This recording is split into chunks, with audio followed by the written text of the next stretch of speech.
ప్రేమగల తండ్రి, పరిశుద్ధుడైన మా దేవ, అబ్రహాం ఇస్సాకు యాకోబుల తండ్రి, ఉన్నవాడవును అనువాడవునైన గొప్ప దేవ, మిమ్మల్ని స్తుతిస్తూ మహింపరుస్తూ కొనియాడుచు వందనము చెల్లిస్తుంటున్నాం. మహాగణుడు, మహోన్నతుడు, నిత్య నివాసువైన తండ్రి, అద్భుతాశ్చర్య కార్యములు చేయ ఉన్నతమైన గొప్ప దేవ, నిన్ను స్తుతిస్తూ ఉంటున్నాం. మా స్తుతులకు కారణభూతుడైన మా తండ్రి, నిన్ను స్తుతిస్తూ ఉంటున్నాం. మీ యొక్క ప్రశస్తమైన రక్తం చేత నన్ను మమ్మలను మీరు కడిగి పవిత్రపరిచి నీ బిడ్డలుగా, మీ సొత్తుగా, మీ స్వాస్థ్యముగా ఏర్పరచుకున్నందుకే నీకు వందనం చెల్లిస్తూ ఉంటున్నాం. ఆయుష్ పొడిగించి మరొక ప్రభుదినాన్ని ప్రభువా మీరు అనుగ్రహించినందుకే నీకు వందనం చెల్లిస్తుంటున్నాం. ఈ దినములో నిన్ను ఆరాధించి నిన్ను ఘనపరచుటకు మీరే సహాయం చేయండి తండ్రి. కృప చూపించు. పాటల ద్వారా, వాయిద్యముల ద్వారా, మరి ఆరాధన వాక్యంలో మా ప్రభా బలులు అన్నింటిలో కూడా నిన్ను మహింపరచుటకు నీ కృప చూపించు. సార్వత్రిక సంఘంను మీరు జ్ఞాపకం చేసుకోండి. ఎక్కడ నీ విశ్వాసులు నీ బిడ్డలు చేరి ఆరాధిస్తున్నారు, ఎక్కడ నీ దాసులు వాక్యపరిచయ నిమిత్తమై మరి నిలబడుతున్నారు, వారందరినీ కూడా మీరు అభిషేకించి వాడుకోనండి. మా దేశం కొరకు, మా దేశ నాయకుల కొరకు ప్రార్థన చేస్తుంటున్నాం.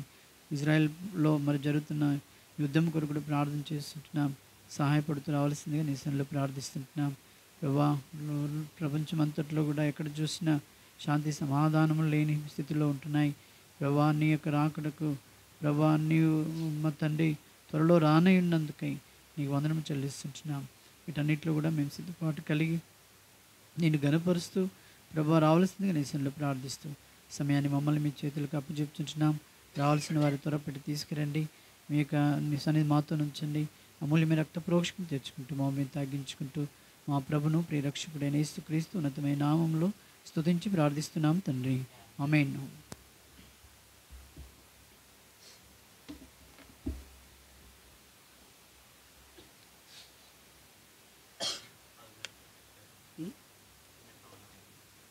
సరే.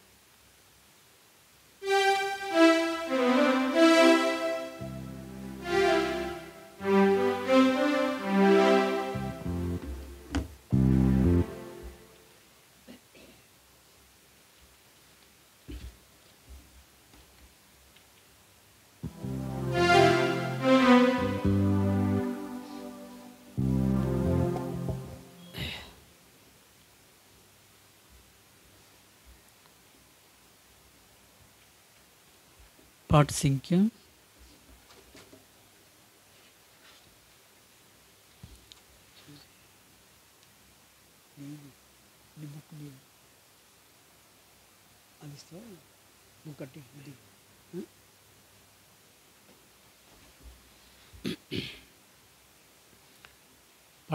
164, 166. దేవునికి మహిమ.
కలుగునుగాక, యుగ యుగములకు కలుగునుగాక.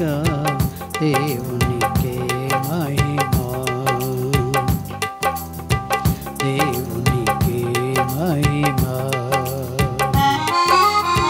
దేనికి దేవుడు శిల్పియు నిర్మాణకుడు, దేనికి దేవుడు శిల్పియు నిర్మాణకుడు.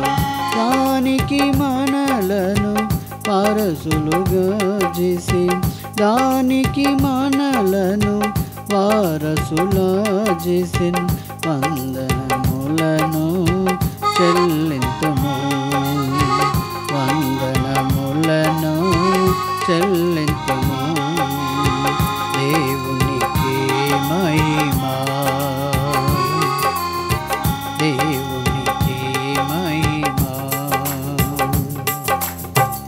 నిలువరమైనది మనకిల లేదని, నిలువరమైనది మనకిల లేదని, వల్లభుడు స్థిర పరచెను పరమందు, వల్లభుడు స్థిర పరచెను పరమందు, చెల్లించి స్తుతులను పూజితుము, చెల్లించి స్తుతులను పూజితుము. దేవునికే మహిమా, దేవునికే మహిమా. సియోను పురమగు దేవుని నగరుకు, సియోను పురమగు దేవుని నగరుకు, సొంపుగా తెచ్చెను తన కృప ద్వారానే, సొంపుగా తెచ్చెను తన కృప ద్వారానే, స్తోత్ర గీతములను పాడెదము, స్తోత్ర గీతములను పాడెదను. దేవునికే మహిమా, దేవునికే మహిమా. పరదేశులుగా మనలను చేయక, పరదేశులుగా మనలను చేయక, ప్రభుని ఇంటికి వారసులుగా చేసే, ప్రభుని ఇంటికి వారసులుగా చేసే, పాడి పొగడెదము మన ప్రభుని, పాడి పొగడెదము మన ప్రభుని. దేవునికే మహిమా, దేవునికే మహిమా. శుద్ధ సువర్ణముతో అలంకరింపబడిన, శుద్ధ సువర్ణముతో అలంకరింపబడిన, ముత్యాల గుమ్మముల పరమందు చేర్చెను, ముత్యాల గుమ్మముల పరమందు చేర్చెను, ముదమారగను ప్రణుతింతుము, ముదమారగను ప్రణుతింతుము. దేవునికే మహిమా, దేవునికే మహిమా. యుగ యుగములకు కలుగునుగాక, యుగ యుగములకు కలుగునుగాక. దేవునికే మహిమా, దేవునికే మహిమా.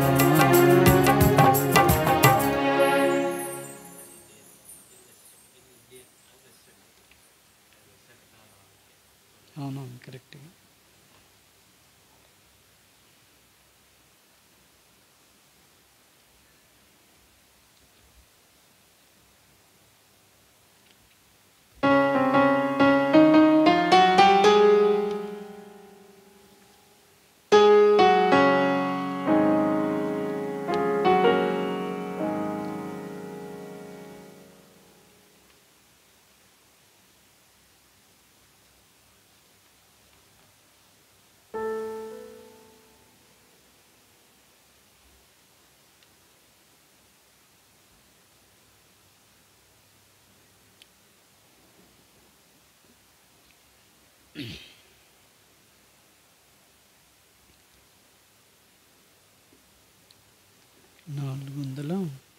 పాట స్వచ్ఛంద సియోను వాసి.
సియోను వాసి సర్వాధికారి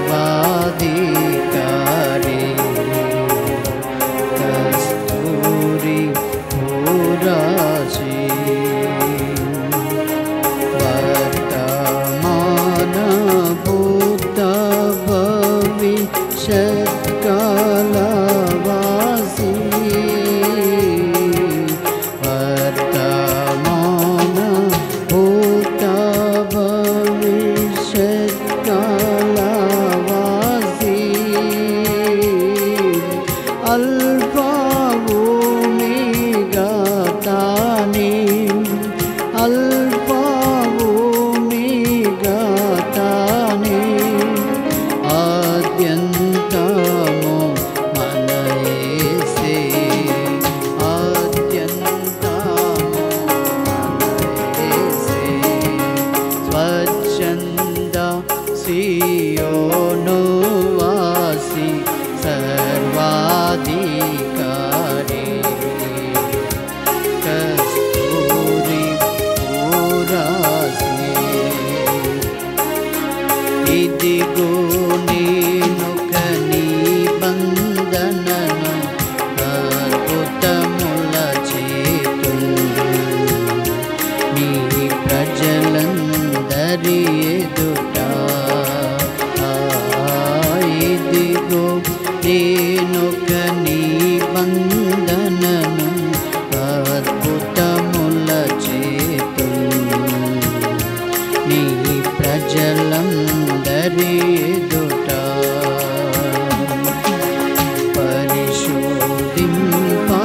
పరిశోధింపజాలని మా పనులెల్లా ప్రభువే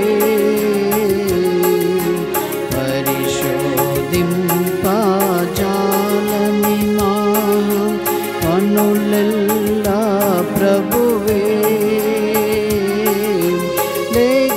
లెక్కలేని అద్భుతములు లెక్కలేని అద్భుతములు మక్కువతో చేయువాడు మక్కువతో చేయువాడు స్వచ్ఛంద సియోను వాసి సర్వాధికారి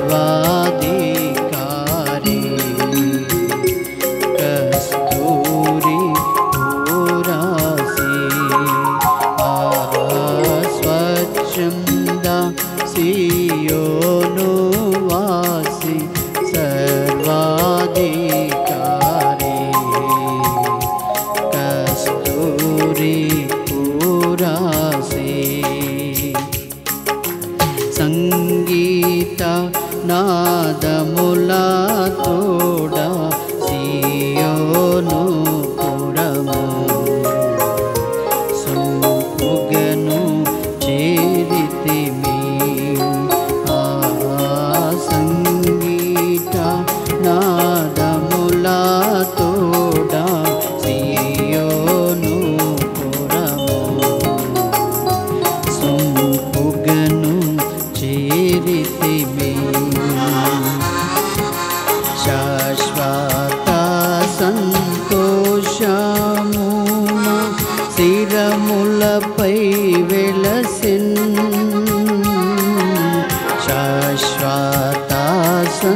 పురాసి నీలముల పునాదులు వేసి నీలాంజలములతో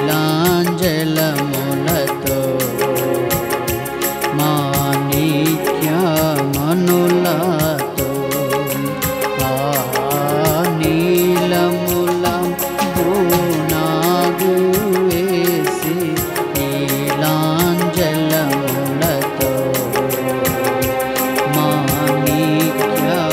మాణిక్యమణులతో సువర్ణ సునీయములం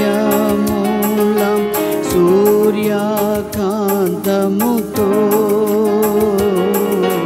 సువర్ణ సునీయములం సూర్యకాంతముతో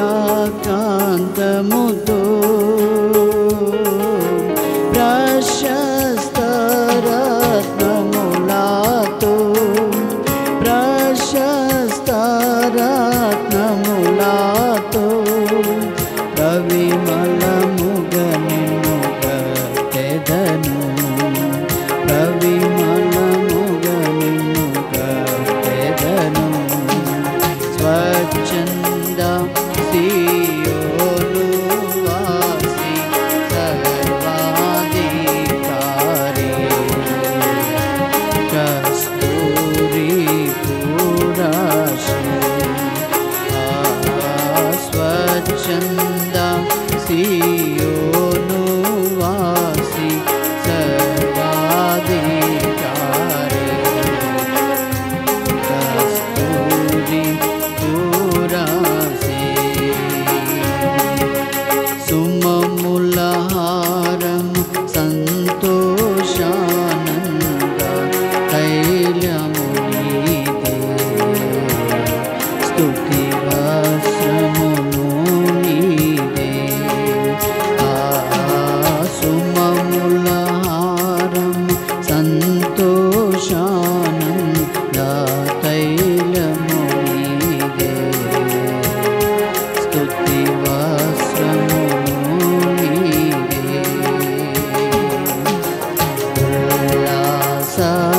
ఉల్లాసవస్త్రంబు నీదే విడుదలయు నీదే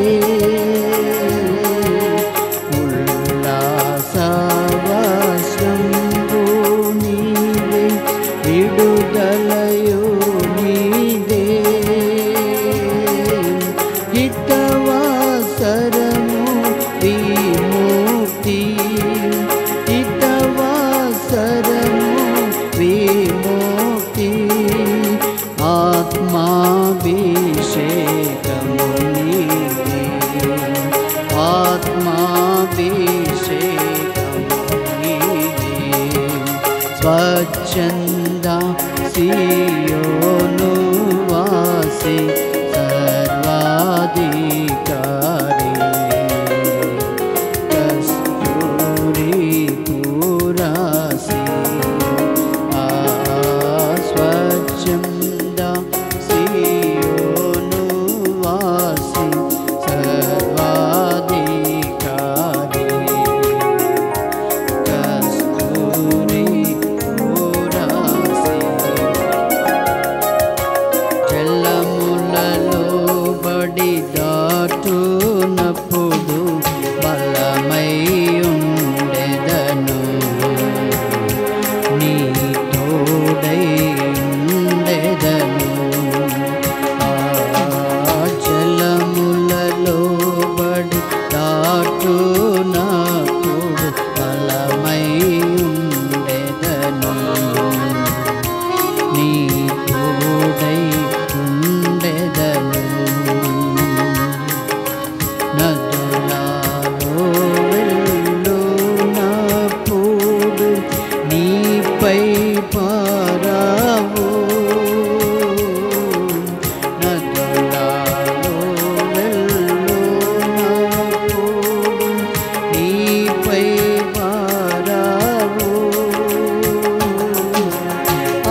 ఇత్తడి తలుపుల పగులాగొట్టెద ఇనుపాగడియలను విడగొట్టెదను నేను. ఇత్తడి తలుపుల పగులాగొట్టెద ఇనుపాగడియలను విడగొట్టెదను నేను. అంధకార స్థలములలోను నట్టి విధులను అంధకార స్థలములలోను నట్టి విధులను రహస్యములో మరుగైనా రహస్యములో మరుగైనా ధనమును నీకోసం ఎదను ధనమును నీకోసం ఎదను. స్వచ్ఛంద సియోను వాసి సర్వాధికారి కస్తూరి పురాసి స్వచ్ఛంద సియోను వాసి సర్వాధికారి కస్తూరి పురాసి గర్భమున పుట్టినది మొదలు తల్లియొడిలోనా కూర్చుండినది మొదలు గర్భమున పుట్టినది మొదలు తల్లియొడిలోనా కూర్చుండినది మొదలు. నేను చంక పెట్టుకున్న నాదు ప్రజలారా నేను చంక పెట్టుకున్న నాదు ప్రజలారా ముదిమి వచ్చు వరకు నిన్ను ముదిమి వచ్చు వరకు నిన్ను ఎత్తుకొనువాడను నేనే ఎత్తుకొనువాడను నేనే. స్వచ్ఛంద సియోను వాసి సర్వాధికారి కస్తూరి పురాసి స్వచ్ఛంద సియోను వాసి సర్వాధికారి కస్తూరి పురాసి వర్తమాన భూత భవిష్యత్కాల వాసి వర్తమాన భూత భవిష్యత్కాల వాసి అల్ఫా ఓమెగా తాని అల్ఫా ఓమెగా తాని ఆద్యంతము అనయేసి ఆద్యంతము అనయేసి.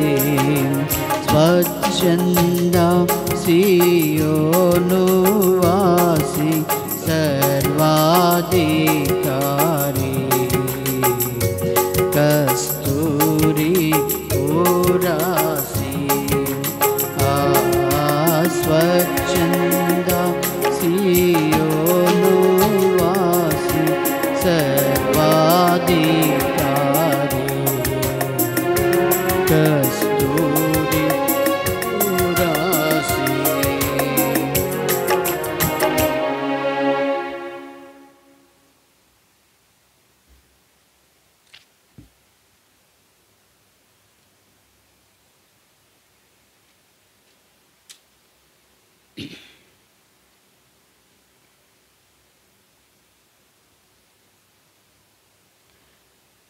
పాట సంఖ్య చిన్న పుస్తకంలో 37. నా ప్రాణమా యెహోవాను సన్నుతించు.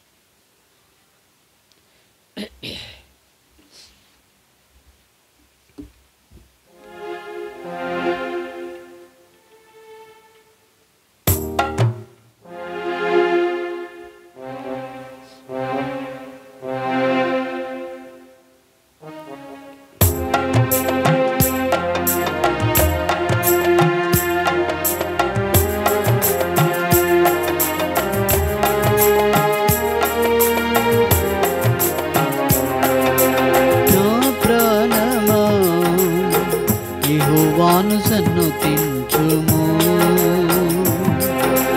నా అంతరంగమా పరిశుద్ధ నామమును. నా ప్రాణమా యెహోవాను సన్నుతించుము. నా అంతరంగమా పరిశుద్ధ నామమును. ఆయన చేసిన ఉపకారములలో, ఆయన చేసిన ఉపకారములలో దేనిని మరువకుము, దేనిని మరువకుము.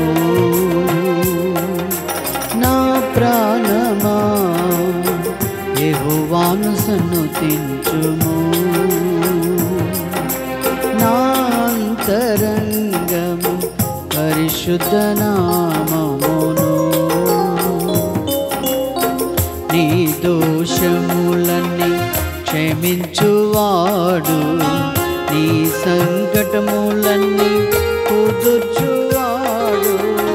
నీ దోషములన్నీ క్షమించువాడు, నీ సంకటములన్నీ కుదుర్చువాడు. సమాధిలో నుండి నీ ప్రాణమును, సమాధిలో నుండి నీ ప్రాణమును విమోచించుచున్నాడు. నా ప్రాణమా యెహోవాను సన్నుతించుము. నా అంతరంగమా పరిశుద్ధ నామమును. నా ప్రాణమా యెహోవాను సన్నుతించుము. నా అంతరంగమా పరిశుద్ధ నామమును. కరుణా కటాక్షములను పక్షిరాజు యవనము వాళ్ళే కృతదగుచుండునట్లు. కరుణా కటాక్షములను నీకు కిరీటముగా పక్షిరాజు యవనము వాళ్ళే కృతదగుచుండునట్లు. మేలుతో నీ హృదయమును తృప్తిపరచుచున్నాడు, మేలుతో నీ హృదయమును తృప్తిపరచుచున్నాడు. తన ప్రేమ ద్వారా నా ప్రాణమా యెహోవాను సన్నుతించుము. నా అంతరంగమా పరిశుద్ధ నామమును. నా ప్రాణమా యెహోవాను సన్నుతించుము. నా అంతరంగమా పరిశుద్ధ నామమును. మన పాపములను బట్టి ప్రతీకారం చేయలేదు, మన దోషములను బట్టి ప్రతిఫలమియ్యలేదు. మన పాపములను బట్టి ప్రతీకారం చేయలేదు, మన దోషములను బట్టి ప్రతిఫలమియ్యలేదు. యెహోవా దయ దాక్షిణ్యపూర్ణుడు, యెహోవా దయ దాక్షిణ్యపూర్ణుడు, కోపించువాడు వాడు. నా ప్రాణమా యెహోవాను సన్నుతించుము. నా అంతరంగమా పరిశుద్ధ నామమును, నా ప్రాణమా యెహోవాను సన్నుతించుము. నా అంతరంగమా పరిశుద్ధ నామమును. పడమటికి తూర్పు ఎంత దూరము, మన అతిక్రమములను మనకంత దూరపరచి. పడమటికి తూర్పు ఎంత దూరము, మన అతిక్రమములను మనకంత దూరపరచి. ఆయన కృప యుగ యుగములు, ఆయన కృప యుగ యుగములు నిలుచుచుండును. నా ప్రాణమా యెహోవాను సన్నుతించుము. నా అంతరంగమా పరిశుద్ధ నామమును, నా ప్రాణమా యెహోవాను సన్నుతించుము. నా అంతరంగమా పరిశుద్ధ నామమును. ఆయన చేసిన ఉపకారములలో, ఆయన చేసిన ఉపకారములలో దేనిని మరువకుము, దేనిని మరువకుము. నా ప్రాణమా యెహోవాను సన్నుతించుము. నా అంతరంగమా పరిశుద్ధ నామమును.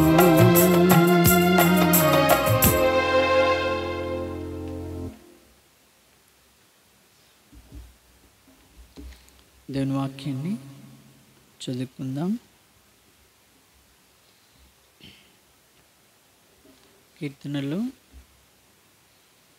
34వ అధ్యాయము దేవుని వాక్యాన్ని చదువుకుందాం. కీర్తనలు 34 మొదటి 10 వచనములు మనము దేవుని వాక్యాన్ని మార్చి చదువుకుందాం.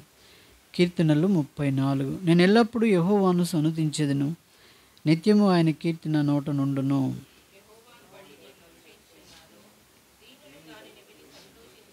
నాతో కూడి యెహోవాను గణపరచుడి, మనం ఏకముగా కూడి ఆయన నామమును గొప్ప చేయుదుము.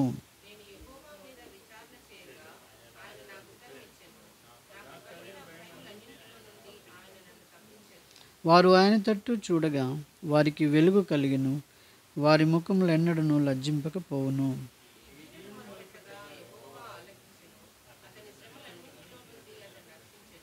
యెహోవాయందు భయభక్తులు గల వారి చుట్టూ ఆయన దూత కావలి ఉండి వారిని రక్షించును.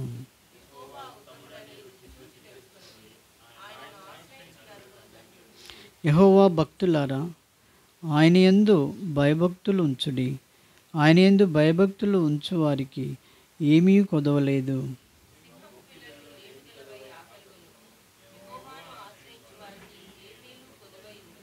చాలు. ప్రభు సహాయం కొరకై మనము ప్రార్థన చేసుకుందాం. ప్రేమ కలిగిన తండ్రి, పరిశుద్ధుడు అయిన మా దేవ, నీకు వందనము చెల్లిస్తుంటున్నాం. మా రక్షకుడు, మా దేవుడు, మమ్మల్ని ప్రేమించి జ్ఞాపం చేసుకుని నాయనా, మరి మీరు వెదికి రక్షించుకొని నీ సన్నిధిని, నీ సహవాసమును ప్రభువా మీరు మాకు అనుగ్రహించినందుకే నీకు వందనము చెల్లిస్తుంటున్నాం. పాటల ద్వారా నాయన నేను ఆరాధించడానికి ఇచ్చిన కృపకే నీకు వందనాలు. సమయంలో నాయన చదవబడిన వాక్యం ద్వారా మీరే నాతో మాతో మాట్లాడుతుండండి. రావాల్సిన వారు తీసుకురండి. అయ్యగుండెను సిల్వ చోట్ల మరుగుచ్చి యేసు నామంలో స్తుతించి ప్రార్థిస్తున్నాం తండ్రి, ఆమేన్. ప్రభు మనల్ని ప్రేమించి ఆయన మరి జ్ఞాపకం చేసుకొని ఎప్పటికీ కూడా మనకు అన్ని విధాలుగా తోడుగా ఉంటున్న దేవుడు. మనం 6వ వచనంలో చూసినట్టయితే ఈ దీనుడు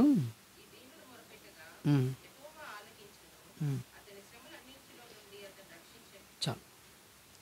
మొట్టమొదటిగా మనము దీనులముగా చేయబడినాం. ఈ దీనుడు ఎప్పుడు అవుతాడు, ఏ రీతిగా మనము దీనులముగా చేయబడ్డామంటే కేవలము ప్రభు అయిన యేసుక్రీస్తు ద్వారానే మనము ఏం చేయబడ్డాము, దీనులముగా చేయబడ్డాము. ఈ లోకరీతిగా చూసినట్టయితే మనం దీనులంగా ఉండలేం. కారణం ఏంటంటే మనకి ఈ లోకంలో ఎన్నో ఉన్నాయి. ఏంటంటే మన గొప్పతనాన్ని బట్టి, మన యొక్క బలగం బట్టి, విద్యాభ్యాసం బట్టి, మనకున్న ఆస్తిపాస్తులను బట్టి, మనకున్న దీనంతటిని బట్టి మనం ఎలా ఉంటామంటే దీనులముగా ఉండలేం. మనము దేన్ని బట్టి మనం అతిశయించేటువంటి వారంగా ఉంటాం. కానీ యేసుక్రీస్తు లోకానికి వచ్చి మనల్ని ప్రేమించి ఒక మాట ఏముంది మత్తయి సువార్తలో, ప్రయాసపడి భారం మోయించిన వాళ్ళారా మీరు నా దగ్గరికి రండి, నేను మీకు విశ్రాంతినిస్తాను అని చెప్పాడు. మత్తయి సువార్త 5వ అధ్యాయంలో, మత్తయి సువార్త 5వ అధ్యాయము ఇక్కడ ఏమన్నట్టు చూడండి, 3వ వచనం. చాలు. మనం చూసాం కదా దేవుని వాక్యంలో, దీనుడు మనల్ని దీనునిగా చేసినటువంటి ఆ స్థితి ప్రభు వచ్చి ఆయన పిలిచి మనల్ని ఆత్మ విషయమై దీనులైనటువంటి వారినిగా ఆయన చేశాడు. ఆయనే చేశాడు. మనం ఈ లోకంలో మనకు దీనత్వము ఈ లోకంలో దేని ద్వారా కూడా కలగదు కూడా. అది కేవలము యేసుక్రీస్తు ద్వారానే మనకు దేవుడు అనుగ్రహించి ఉంటున్నాడు. దీనుడిగా చేశాడు. ఈ దీనుడిగా ఆయన చేసిన తర్వాత మనము ప్రతి విషయంలో మొరపెడుతూ ఉన్నప్పుడు మరి ఆయన ఆలకించేటువంటి దేవుడుగా కూడా మనకున్నాడు. ప్రతి విషయంలో మనం ఆయన దగ్గర మొరపెట్టినప్పుడు, తర్వాత మనకు దేవుని బిడ్డలమైనంత మాత్రాన మనకు ఈ శ్రమలు, బాధలు మరి ఇవన్నీ కూడా రావు అన్నట్టు కాదు.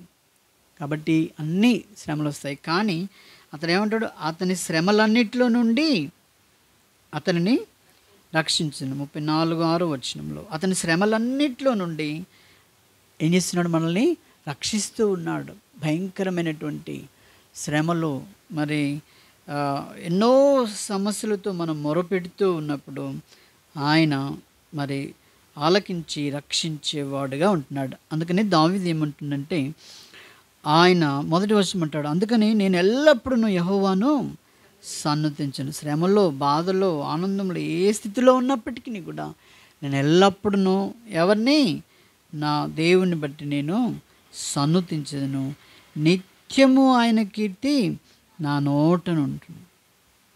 ఆ నిత్యము కారణం ఏంటంటే, మొట్టమొదటిగా నిన్ను దీనునిగా చేశాడు ఆయన. అది చాలా, ఎవరు కూడా మార్చలేరండి ఒక మనిషిని. ఒక మనిషిని ఎవరైనా మారుస్తారా? ఎవరు మార్చలేదు. మనం దేవుని వాక్యం తెలియజేస్తాం అంతేగాని మార్చేది ఎవరు? ఆయనే, దేవుడే. ఎందుకంటే అతన్ని మార్చేంత ఆ యొక్క శక్తి లేకపోతే ఆ యొక్క స్థితి అంతా దేవునిదే. అది నిన్ను నన్ను మార్చింది కూడా ఆయనే.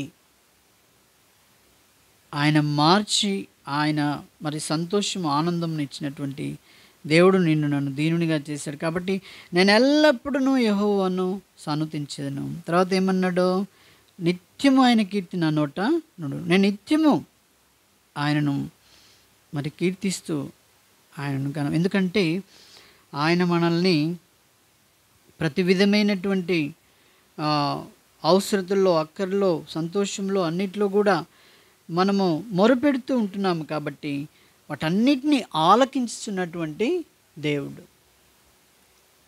మనం ఎవరికైనా ఫోన్ చేసినప్పుడు ఎలా ఉంటుందంటే, వాళ్ళు ఎత్తలేదనుకోండి, మనం ఫోన్ చేసినప్పుడు వాళ్ళు ఎత్తకపోతే మనకు ఎలా ఉంటుంది కదా? వాళ్ళు ఎత్తకపోతే చాలా కోపం వస్తుంటుంది. కోపం వస్తుంది, మళ్ళీ చిరాకు పడుతూ ఉంటాం. కోపం వస్తుంది, చిరాకు పడుతూ ఉంటాం. అది వాళ్ళు మనకు చేసినప్పుడు అట్లా అవుతాం మనము. మరి మనం వాళ్ళకి చేసినప్పుడు అట్లా కూడా అవుతారు వాళ్ళు. మనము చేసినప్పుడు ఎత్తకపోతే మనం అవుతాం, వాళ్ళు చేసినప్పుడు మనం ఎత్తకపోతే వాళ్ళు అవుతారు. అంటే ఈ రెండు కలుస్తూనే ఉంటాయి అన్నట్టు. రెండు కలుస్తుంటాయి, అంటే ఎవరేమి తక్కువ లేదన్నట్టు. కారణం ఏంటంటే ఆ సనుగు అనేది మనకు ఉంటుంది. దేవుడు ఎవరి మొరను ఆయన ఎప్పటికీ వింటూ ఉన్నాడంటే, ఎవరి మొరను వింటున్నాడండి? ఎవరి మొరను? దీనుల యొక్క మొర ఆయన వింటూ ఉన్నాడు. అట్టి దీనునిగా దేవుడు నిన్ను నన్ను చేశాడు. మన సభ లేకపోతే మన సహవాసము ఏంటిది? ఇది దీనులైనటువంటి వారిది. దీనులైనటువంటి వారు దీనులుగా మనల్ని చేసినాడు. ఆయన శ్రమలో అన్నిటినీ లో మనల్ని కాపాడుతూ రక్షిస్తున్నాడు. కాబట్టి ఏం చేయాలి ఇప్పుడు మనము? నిత్యము ఆయన కీర్తి మన నోట ఉండడానికి చేశాడు. తర్వాత 2వ వచనం అంటాడు 34:2లో,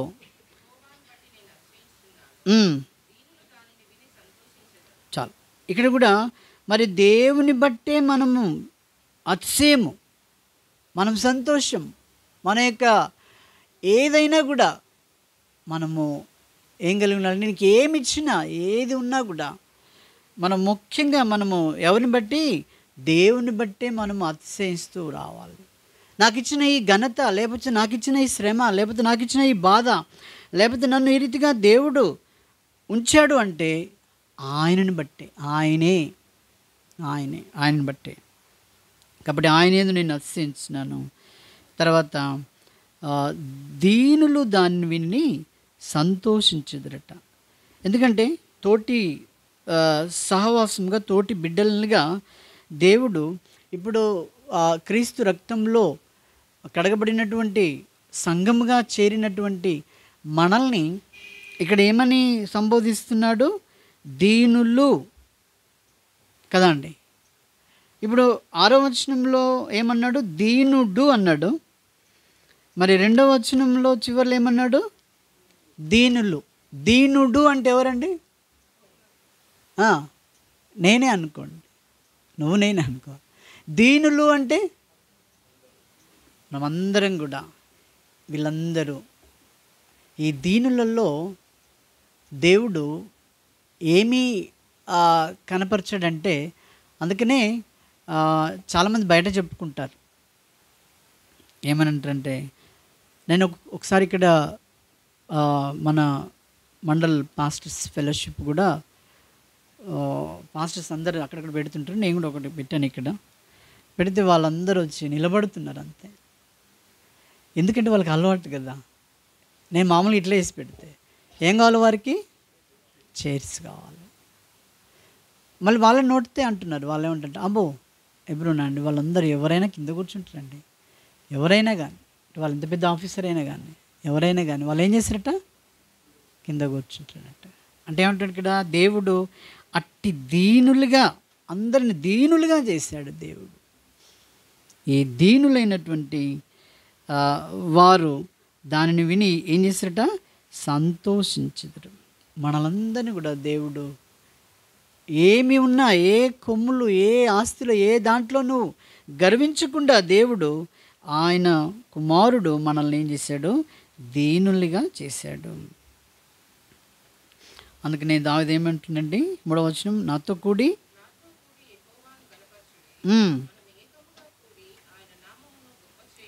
నాతో కూడి యెహోవాను ఘనపరచుడి. మనమందరం కూడా ఏకముగా కూడి ఆయన నామాన్ని ఏం చేద్దాము? గొప్ప చేయాలి. ఆయన నామమును గొప్ప చేయాలి. ఆయన నామాన్ని మనము ఎంతగా దీనులముగా తగ్గించుకొని ప్రభు సన్నిధిలో విధేయులమై ఉంటామో అంతగా ఆయన నామాన్ని గొప్ప చేయవారంగా ఉంటాం. ఇప్పుడు చూడండి, ఏదైనా లోకంలో ఏదైనా సంఘటనలు జరిగితే అందరూ కూడా ఏకంగా కూడి ఏదైనా వారు ఏదైతే ఏ నినాదం మీద వాళ్ళు వచ్చారో దాన్ని గురించి ఏకకంఠంతో వాళ్ళు ఏం చేస్తారు? అరుస్తూ ఉంటారు.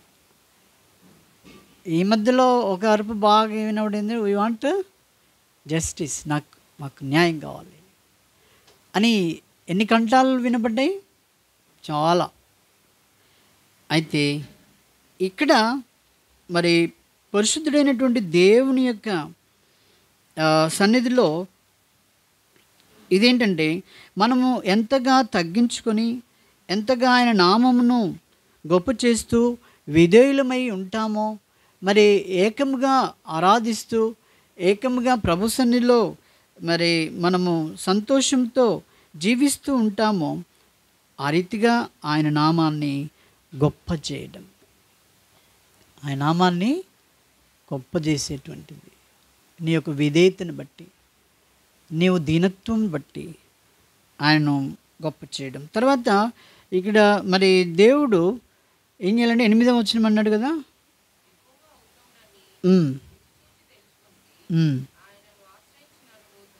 చాలు, ఆయన ఉత్తముడని మనం ఏం చేయాలా? రుచి చూచి తెలుసుకోవాలి. మనము రోజు వంటలు చేస్తాం, రోజు కదా, 3 పూటలా చేస్తూ ఉంటాం. ప్రతిసారి మనము దాన్ని రుచి చూస్తామా లేదా? ఉప్పు అయిందా, కారమైందా? ప్రతి పూటకు వారు ఏమంటారంటే, ఇప్పుడు ఇది బాగుంది, ఇప్పుడు బాగాలేదని కొంత అంటూ ఉంటారు, లేకపోతే అలాగే తినేస్తూ ఉంటారు. అదండి, ప్రతిదాన్ని కూడా మనం ఏం చేస్తాం? ప్రతి టైము రుచి చూస్తూ ఉంటాం. దేవుని సన్నిధిలో దేవుని బిడ్డలంగా మనం ఏం చేయాలండి? ఆయన రుచి చూస్తూ ఉండాలి. ఆయన రుచి చూడాలి. సహవాసంగా ఈ దీనులు కూడి ఆరాధిస్తున్నప్పుడు ఆ యొక్క రుచిలో ఉండాలి. తర్వాత నువ్వు వ్యక్తిగతంగా ఉన్నప్పుడు దీనుడవుగా ఆయనను రుచి చూస్తూ ఈ లోకంలో జీవిస్తూ రావాలి. ఆయన రుచి చూస్తూ ఉండాలి. నీవు చూసిన కొద్ది రుచి సరిపోలే. ఇంకా మనం ఏమనుకుంటే కొంచెం రుచి చూసి ఎంత నాకు తెలుసు అని చెప్పేసి మనం ఇష్టానుసారంగా ఉంటూ ఉంటాం. మనము తగ్గించుకోలేనటువంటి స్థితి ఉంటూ ఉంటాం. ఎంతగా నువ్వు రుచి చూస్తావో అంత ఏమొస్తుందండి? తగ్గింపు నీలో నాలో వస్తుంటుంది అన్నట్టు. ఎంత రుచి చూస్తే అంత. రుచి కలిగినటువంటి ఆహారము కర్రీ లేదనుకోండి, ఎంత తింటావు? కొంచెమే తింటాం, మిగతాది పడేస్తాం వద్దని రకరకాలు. ఒకవేళ రుచిగా ఉందనుకోండి, ఆ రోజు ఏం చేస్తాం? ఒక ముద్ద ఎక్కువ తినేస్తాం. అట్లు మనం ప్రభువును రుచి చూస్తూ ఈ రుచిలో ఏంటంటే ప్రభు కొరకు ఇంకా ఎక్కువగా సమయం, ఇంకా ఎక్కువగా ఆయనతో కలిసి ఉండడం, ఇంకా ఎక్కువగా మరి ఆయనను ఆరాధిస్తూ ఆయన వెంబడిస్తూ జీవించడం. ఎందుకంటే దేవుడు నా విషయంలో ఈ కార్యాలు చేస్తూ ఉన్నాడు. ఏంటిది అది? 6వ వచనం చూసాం కదా, మనం మొరపెడుతున్నప్పుడు ఆలకిస్తున్నాడు. మరి శ్రమలో నుండి నన్ను ఏం చేస్తున్నాడు? రక్షిస్తూ ఉన్నాడు. నీకు ఇంత కుటుంబమైనా, ఇంత ఆస్తి ఉన్నా, లేకపోతే ఎవరు నిన్ను రక్షిస్తారు? నీ బిడ్డలా, నీ మరి భార్య భర్తలలో ఒకరినొకరు, నీ సమాజమా, లేకపోతే నీ బంధువులా? ఎవరు రక్షిస్తారు నన్ను? ఎవరు రక్షించలేరు వీళ్ళు. కానీ మనల్ని రక్షించేది ఎవరండి? మన దేవుడు. ఆ రక్షించిన ఆయనను ఎంతగా నీవు తెలిసి, ఎంతగా నువ్వు ఆయన యందు ఆనందిస్తూ, ఎంతగా నువ్వు ఆయన యందు మరి సంతోషిస్తూ ఈ లోకంలో జీవించాలని ప్రభు కోరుతున్నాడు. నీకు తక్కువైనా ఎక్కువైనా నువ్వేం చేయాలి? నేను ఎల్లప్పుడూ యెహోవానే ఆయన సన్నుతిస్తాను, నిత్యము ఆయన కీర్తి నా నోటనుంటుంది.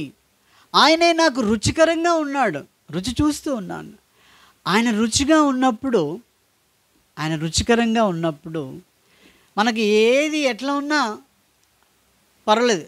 నా వరకు నేను చెప్తాను. అందుకే సాక్ష్యంగా ఏంటంటే పెద్దపాడు వాళ్ళు కానీ జనగాం వాళ్ళు కూడా ఏమంటారంటే, అన్నకు ఏదున్నా ఇది బాగలేదు అనడు అంటారు. ఒకటి ఇష్టం అని వాళ్ళు చెప్తారు ఏంటంటే, వేడి అన్నం ఉంటే చాలు, అందులో కారం పొడి ఉండనియండి, ఏదైనా ఉండనియండి. మాకు తెలిసిన బ్రదర్ ఒక ఆయన ఉండే, సియోన్ గీతాలు బాగా పాడుతాడు, మొత్తం వస్తాయి. ఆయన భార్య ఏ వంట చేసినా ఆయన దాన్ని ఏం చేసినవి అని తీసి పడేసి పోయి హోటల్లో తింటాడు ఆయన. అంటే భార్య ఏది చేసినా కూడా దాన్ని ఇష్టపడాడు అన్నట్టు. వాస్తవానికి సియోన్ గీతం మొత్తం పాడినా కానీ నీకు క్రీస్తు యొక్క రుచి, ఆయన యొక్క రుచి నీలో లేదు కాబట్టి భార్య చేసినా ఎవరు చేసినా ఏ వంట చేసినా నీకు ఎలా ఉంటుంది? అది రుచిగా ఉండదు. అందుకనే మనకు అన్ని వంటలు రుచిగా ఉండాలంటే, అన్నీ కూడా బాగున్నాయి అనాలంటే ఫస్ట్ యేసు ప్రభును, దేవుని యేసును మనం ఏం చేయాలా? రుచి చూస్తూ ఉండాలి అన్ని టైంలో, విన్నరా, అన్ని సమయాలలో. అందుకని నా నోట ఆయన ఉన్నాడు, నా నోట ఆయన ఉన్నాడు. మన నోట ఉండాలి ఆయన. మన నోట ఉంటే చాలు. అప్పుడు మరి ఎంత ఉత్తముడని ఆయనను రుచి చూచి చెప్పాలి. ఇప్పుడు విశ్వాసంగా మనం ఎంతగా ఇన్ని వారాలు దేవుడు మనకి ఇస్తున్నాడంటే, నీ ద్వారా ఆయన ఎట్లా ఉండాలండి? ఘనపరచబడాలి. ఎంత రుచో ఆయన అనేది నువ్వు రుచి చూస్తూ ఇతరులకు సాక్ష్యంగా ఉంటుంటేనే ఏమవుతుంది? అది ఆయన ఎంత రుచి కదా అనేది తెలుస్తుంది. ఆయన ఎంత రుచి. ఇప్పుడు ఒక హోటల్ ఏదైనా బాగుంది అనుకోండి, ఏదైనా హోటల్ బాగుంటే మనం తింటే తర్వాత మనం ఏం చేస్తాము? అక్కడ అయితే బాగుందండి, అక్కడికి వెళ్ళాలి అని అంటే, అవునా అని చెప్పేసి వేరే వాళ్ళు ఏం చేస్తారు? పరిగెత్తుకొని ఆడికి వెళ్తారు, వాళ్ళు తింటారు. బాగుందండి, బాగుంది. కొంతమంది ఉంటుంది, ఏడు తిన్నా వాళ్ళకి రుచి ఉండదు. దీనికి కారణం ఏంటంటే యేసుప్రభువే లేడు అసలు. అందుకే ఏడు తిన్నా రుచి ఉండదు. అర్థమైందా?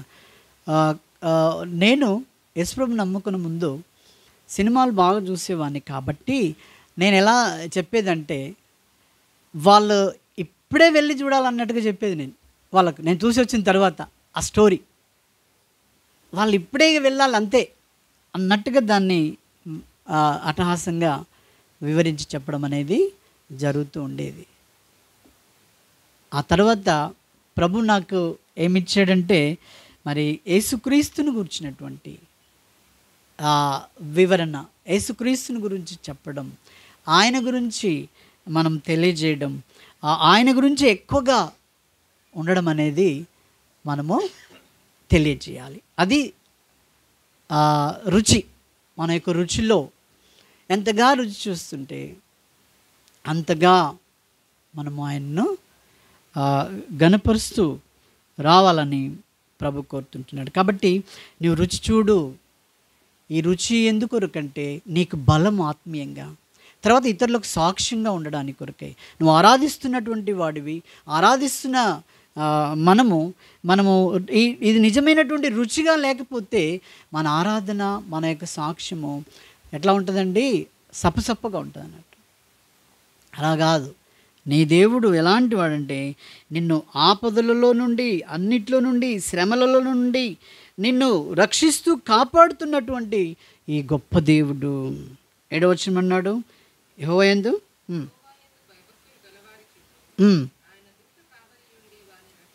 చాలు, యెహోవా యందు భయభక్తులు గలవారి చుట్టూ ఉంటుందండి. ఏముంటుంది? ఆయన యొక్క దూత కావలి ఉంటుంది. ఆ భయభక్తులు ఎప్పుడు వస్తుంది మనకు? ఎంతగా రుచి చూస్తూ ఉంటే అంతగా వస్తుంటుంది మనకు. మనం రుచి చూడలేదనుకోండి, ఏం చెప్తావు నువ్వు సాక్ష్యం? ఎట్లుందండి భోజనము, లేకపోతే ఎట్లుందండి అలా ఇలా అని మనము చెప్పడానికి మనకేం కావాలి? రుచి చూడాలి. ప్రభువును హృదయపూర్వకంగా ఆయన ఆరాధిస్తూ, మనసారా ఆయనను ఆరాధిస్తూ, ఆయనను మరి ఘనపరుస్తూ ఈ లోకంలో జీవిస్తూ రావాలి. అలా ఉన్నట్టయితే ఆ యొక్క రుచి నువ్వు ఆయనను మరి అనేకులకు తెలియపరిచేటువంటి వారముగా మనం సిద్ధపడతాం. మనం రుచి చూడాలి, ఆ ప్రభువునే రుచి చూడాలి. ఇంకా ఈ లోకంలో ఎవరిని ఎక్కువ రుచి చూసినా వారందరి ద్వారా మనకు దుఃఖం తప్ప మరి ఏమి రాదు. తెలుసా అండి? దుఃఖం తప్ప మనకి ఏమి రాదు. కాబట్టి ఎవరిని చూస్తే మనకు సంతోషం ఎక్కువ? ప్రభువుని, ఆయనే మన నోట, ఆయన ఏందే మనము అతిశయించు. మరి ఆ రీతిగా మనము మన ప్రభువును మనము అట్లు ఎల్లప్పుడూ కూడా బాధలో, దుఃఖంలో, వేదనలో ఇక నువ్వు మరి ఇక లేవలేని పరిస్థితిలో, మరి ఏ పరిస్థితిలో ఉన్నప్పటికీ కూడా నీ ప్రభువు నీతో ఉంటాడు. ఆయన దూతలను నీతో పెట్టాడు. కాబట్టి మనం ఏం చేయాలి? ఆయనకే మనం చెప్పుకోవాలి. ఆయనని ప్రతి శ్రమలో నువ్వు మొరపెట్టాలి. టెలిఫోన్ కనిపెట్టింది ఎవరండి? ఆయన గ్రాహం బెల్ కదా. ఓకే. వాళ్ళ వైఫ్ పేరు ఏం పేరు? కరెక్ట్, వాళ్ళ వైఫ్ పేరు హలో కదా. ఆయన ఫోన్ కనిపెట్టాడు. ఎందుకొరకండి తెలుసా? ఈమె గురించి ప్రతి విషయము తనతో చెప్పాలి, మాట్లాడాలని. హలో తిన్నావా? హలో. ఇప్పుడేమో ఏం చేస్తున్నావు? ఇప్పుడు వేరుగా వచ్చేసింది, మంచి అందరికి కూడా వచ్చేసింది. ప్రతి విషయం ఆమెతో మాట్లాడాలన్నటువంటి ఉద్దేశంతో ఆమెతో ఫోన్ హలో అనేది ఆమె పేరు కదా.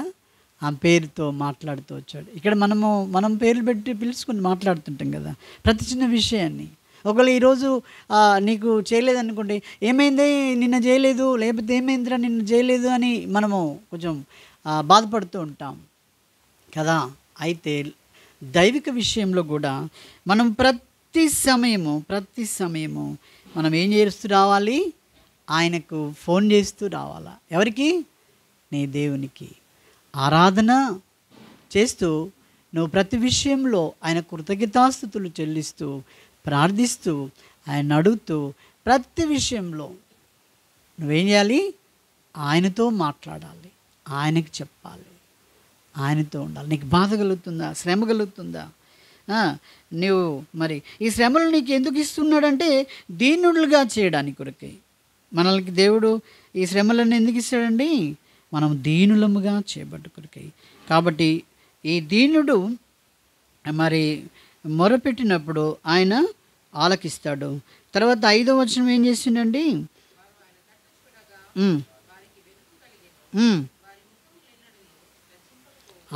వారు ఆయన తట్టు చూస్తే మనకేం కలుగుతుందండి? ఒక గొప్ప వెలుగు దేవుడు మనకిస్తాడు. ఈ లోకంలో ఏ గ్లో చేయడానికి ఏది రుద్దుకున్నా అంతగా రాదు. ప్రభు సన్నిధిలో నువ్వు వెళ్తే ఏమొస్తుంది? అంత గ్లోగా. మేము నిన్న దినం ఒక ఫంక్షన్కి వెళ్ళాము హైదరాబాద్లో. అయితే అక్కడ ఇప్పుడు ఎండాకాలం లాగా ఉంది కదండి, గాలి చక్కగా లేక వాళ్ళంతా ఏదో రుద్దుకున్నట్టు ఈజీగా కనబడుతూ ఉంది. లేడీస్ కదా, గ్లో కొరకు ఏదో చేస్తే అక్కడ గాలి లేదు పాపం. అయితే మనకేం కావాలి? మనకు మంచి మంచి స్వరూపము మంచి రావాలంటే ఎవరి దగ్గరికి వెళ్తే వస్తుందండి? ఆయన సన్నిధికి మనం వెళ్తే వారి ముఖంలో ఎన్నడూ లజ్జింపక పోవును. కాబట్టి ఎంతగా దేవుడు మనకు సహాయం చేస్తున్నాడో చూడండి. ఎంతగా నీ చుట్టూ నా చుట్టూ ఎంత కాపుదలు ఇచ్చాడు చూడండి. ఆయన ఆరాధించే బిడ్డల విషయంలో ఆయన ఎంతో శ్రద్ధ కలిగి ఉన్నాడు.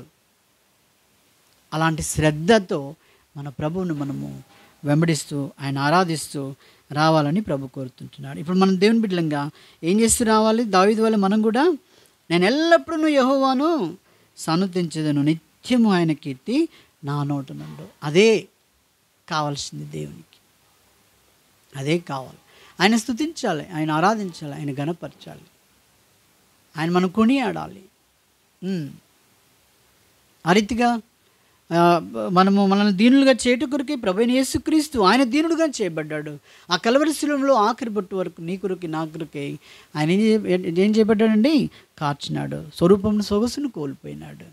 నిన్ను దీనునిగా చేయట కొరకే అది చేశాడు. ఈ లోకంలో ఉన్న వారందరూ కూడా మరి దాన్ని బట్టి గర్విష్ఠులుగా ఉంటున్నారు. కాబట్టి నా యొద్దకు ఈ గర్విష్ఠులకు దేవుని రాజ్యం ఉండదు. గర్విష్ఠులకు దేవునితో సమాధానం సంతోషం ఉండదు. కాబట్టి ఆయన ఇదిగో మరి దేవుడు గొప్పవాడు, నేను ఆయన దగ్గరికి వెళ్ళి వచ్చాను, నేను మిమ్మల్ని అందరినీ కూడా ఏం చేస్తున్నాను, దీనులుగా చేస్తా. ఎందుకంటే మీరు ఆయన దగ్గర పరలోక రాజ్యంలో వెళ్ళాలి, ఆయనతో సహవాసం కలిగి ఉండాలంటే నన్ను పంపాడు మిమ్మల్ని దీనులుగా చేయడానికి కొరకు. అందుకొరకే మనము మరి దేవుడు మనల్ని తన యొక్క క్రయధనము ద్వారా దీనునిగా మనల్ని చేసినాడు. కాబట్టి అట్టి గొప్ప దేవుణ్ణి ఈ వాక్య తలంపులతో హృదయపూర్వకంగా మన ప్రభును మనము ఆరాధించుకుందాం. మనము చిన్న పుస్తకంలో నుండి ఒక పాట ఉంది, నేను ఎల్లప్పుడూ యెహోవాను సమ్మతించు.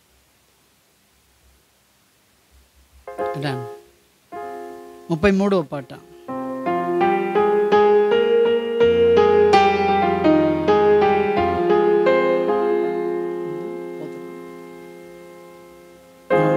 ఈ పాటను లేచి నిలబడి పాడుకుందాం. లేచి నిలబడి పాడుకుందాం.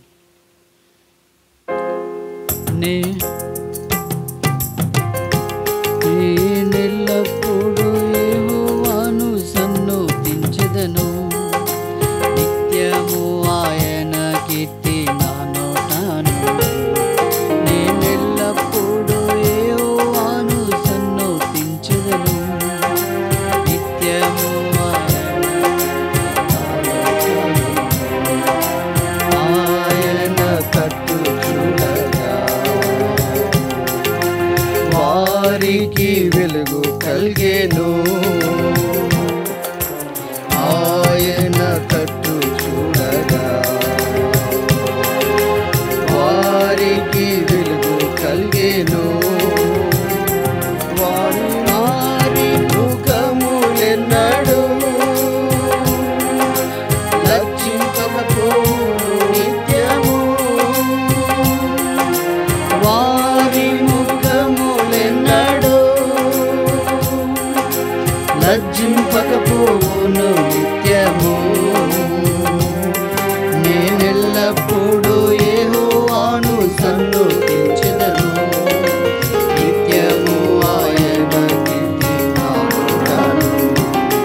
నేనెల్లప్పుడూ యెహోవాను సన్నుతించెదను, నిత్యము ఆయన కీర్తి నా నోటను.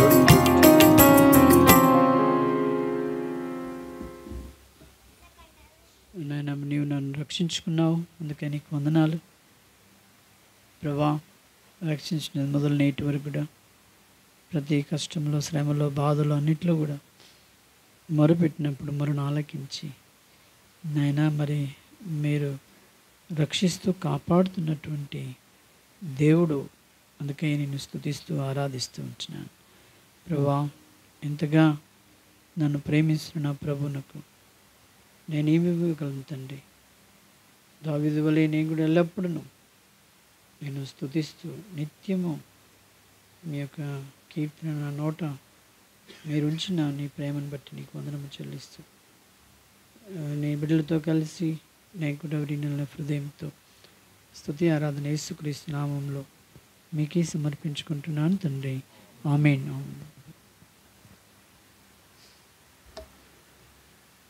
మనం బైబిల్ పల్లవి పాడుకుందాం.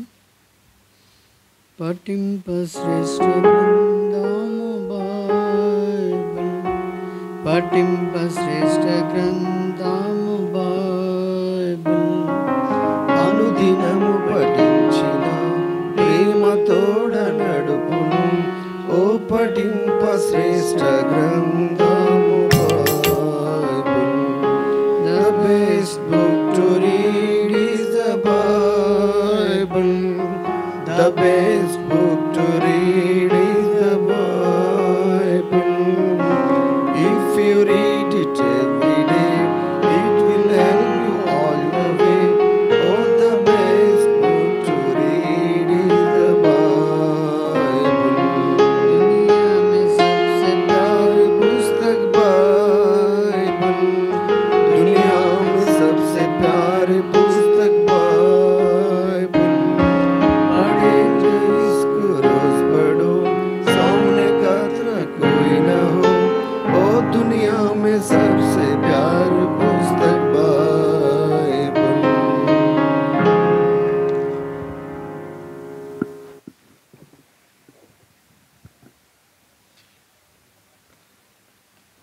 ప్రభు బల్లని సమీపించడానికి ముందు మనం ఒక వాక్య భాగాన్ని చదువుదాం.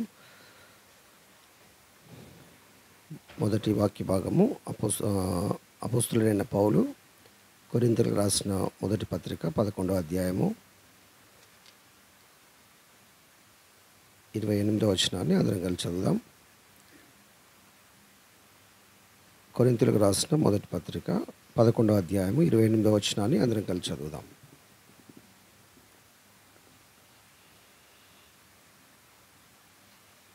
కాబట్టి ప్రతి మనుష్యుడు తన్ను తాను పరీక్షించుకొనవలెను, అలాగు చేసి ఆ రొట్టెను తిని ఆ పాత్రలోనిది త్రాగవలెను. రెండవ భాగంగా మత్తయి సువార్త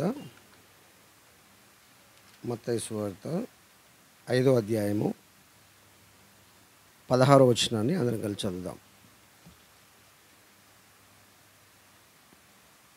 16వ వచనాన్ని అందరం కలిసి చదువుదాం. మత్తయి సువార్త 5వ అధ్యాయము 16వ వచనము. మనుషులు మీ సత్క్రియలను చూచి పరలోకమందున్న మీ తండ్రిని మహిమపరచునట్లు వారి ఎదుట మీ వెలుగు ప్రకాశింపనీయుడి. ప్రభు సహాయం కొరకై ప్రార్థన చేసుకుందాం. పరిశుద్ధుడైన తండ్రి, జీవం గల దేవా, నీ పాదములకు వందనాలు స్తోత్రాలు చెల్లిస్తుంటున్నాము. ఇంతవరకు తండ్రి మీరు మమ్మల్ని తండ్రి మీ యొక్క వాక్యం చేత పురికొల్పి ఆరాధనలో పాల్పొందిన తండ్రి వ్యక్తిగత ఆరాధన చేసే విధంగా మరి మమ్మల్ని సంసిద్ధులు చేశారు. అందుని బట్టి మీకు వందనాలు. ఈ సమయంలో తండ్రి మమ్మల్ని మేము మరొకసారి నీ వాక్యం వెలుగులో పరిశీలించుకొని తండ్రి పవిత్రమైన, పరిశుద్ధమైన, నిష్కలంకమైనటువంటి నీ బలను తండ్రి అంతే పవిత్రతతో మేము తాగడానికి నన్ను మమ్మల్ని సిద్ధపరచమని వేడుకుంటున్నాం. చదువుకున్న వాక్యం ద్వారా మాతో మీరు మాట్లాడి తండ్రి కావాల్సినటువంటి ఆత్మీయ మేలు మీరు చేయమని మా ప్రభువైన యేసుక్రీస్తు నామములో స్తుతించి ప్రార్థిస్తున్నాను మా తండ్రి, ఆమేన్. కొన్ని నిమిషాలు మనం దేవుని వాక్యాన్ని వింటాము. బల్లలో ప్రవేశము పొందేటువంటి అర్హత కొంతమందికి ఉంది, కొంచెం బ్యాకని కొంతమందికి ఉంది, ఇంకొంతమందికి బ్యాప్టిజము అనేటువంటి అనుభవం లేదు, రక్షణ అనేటువంటి అనుభవం లేదు. కాబట్టి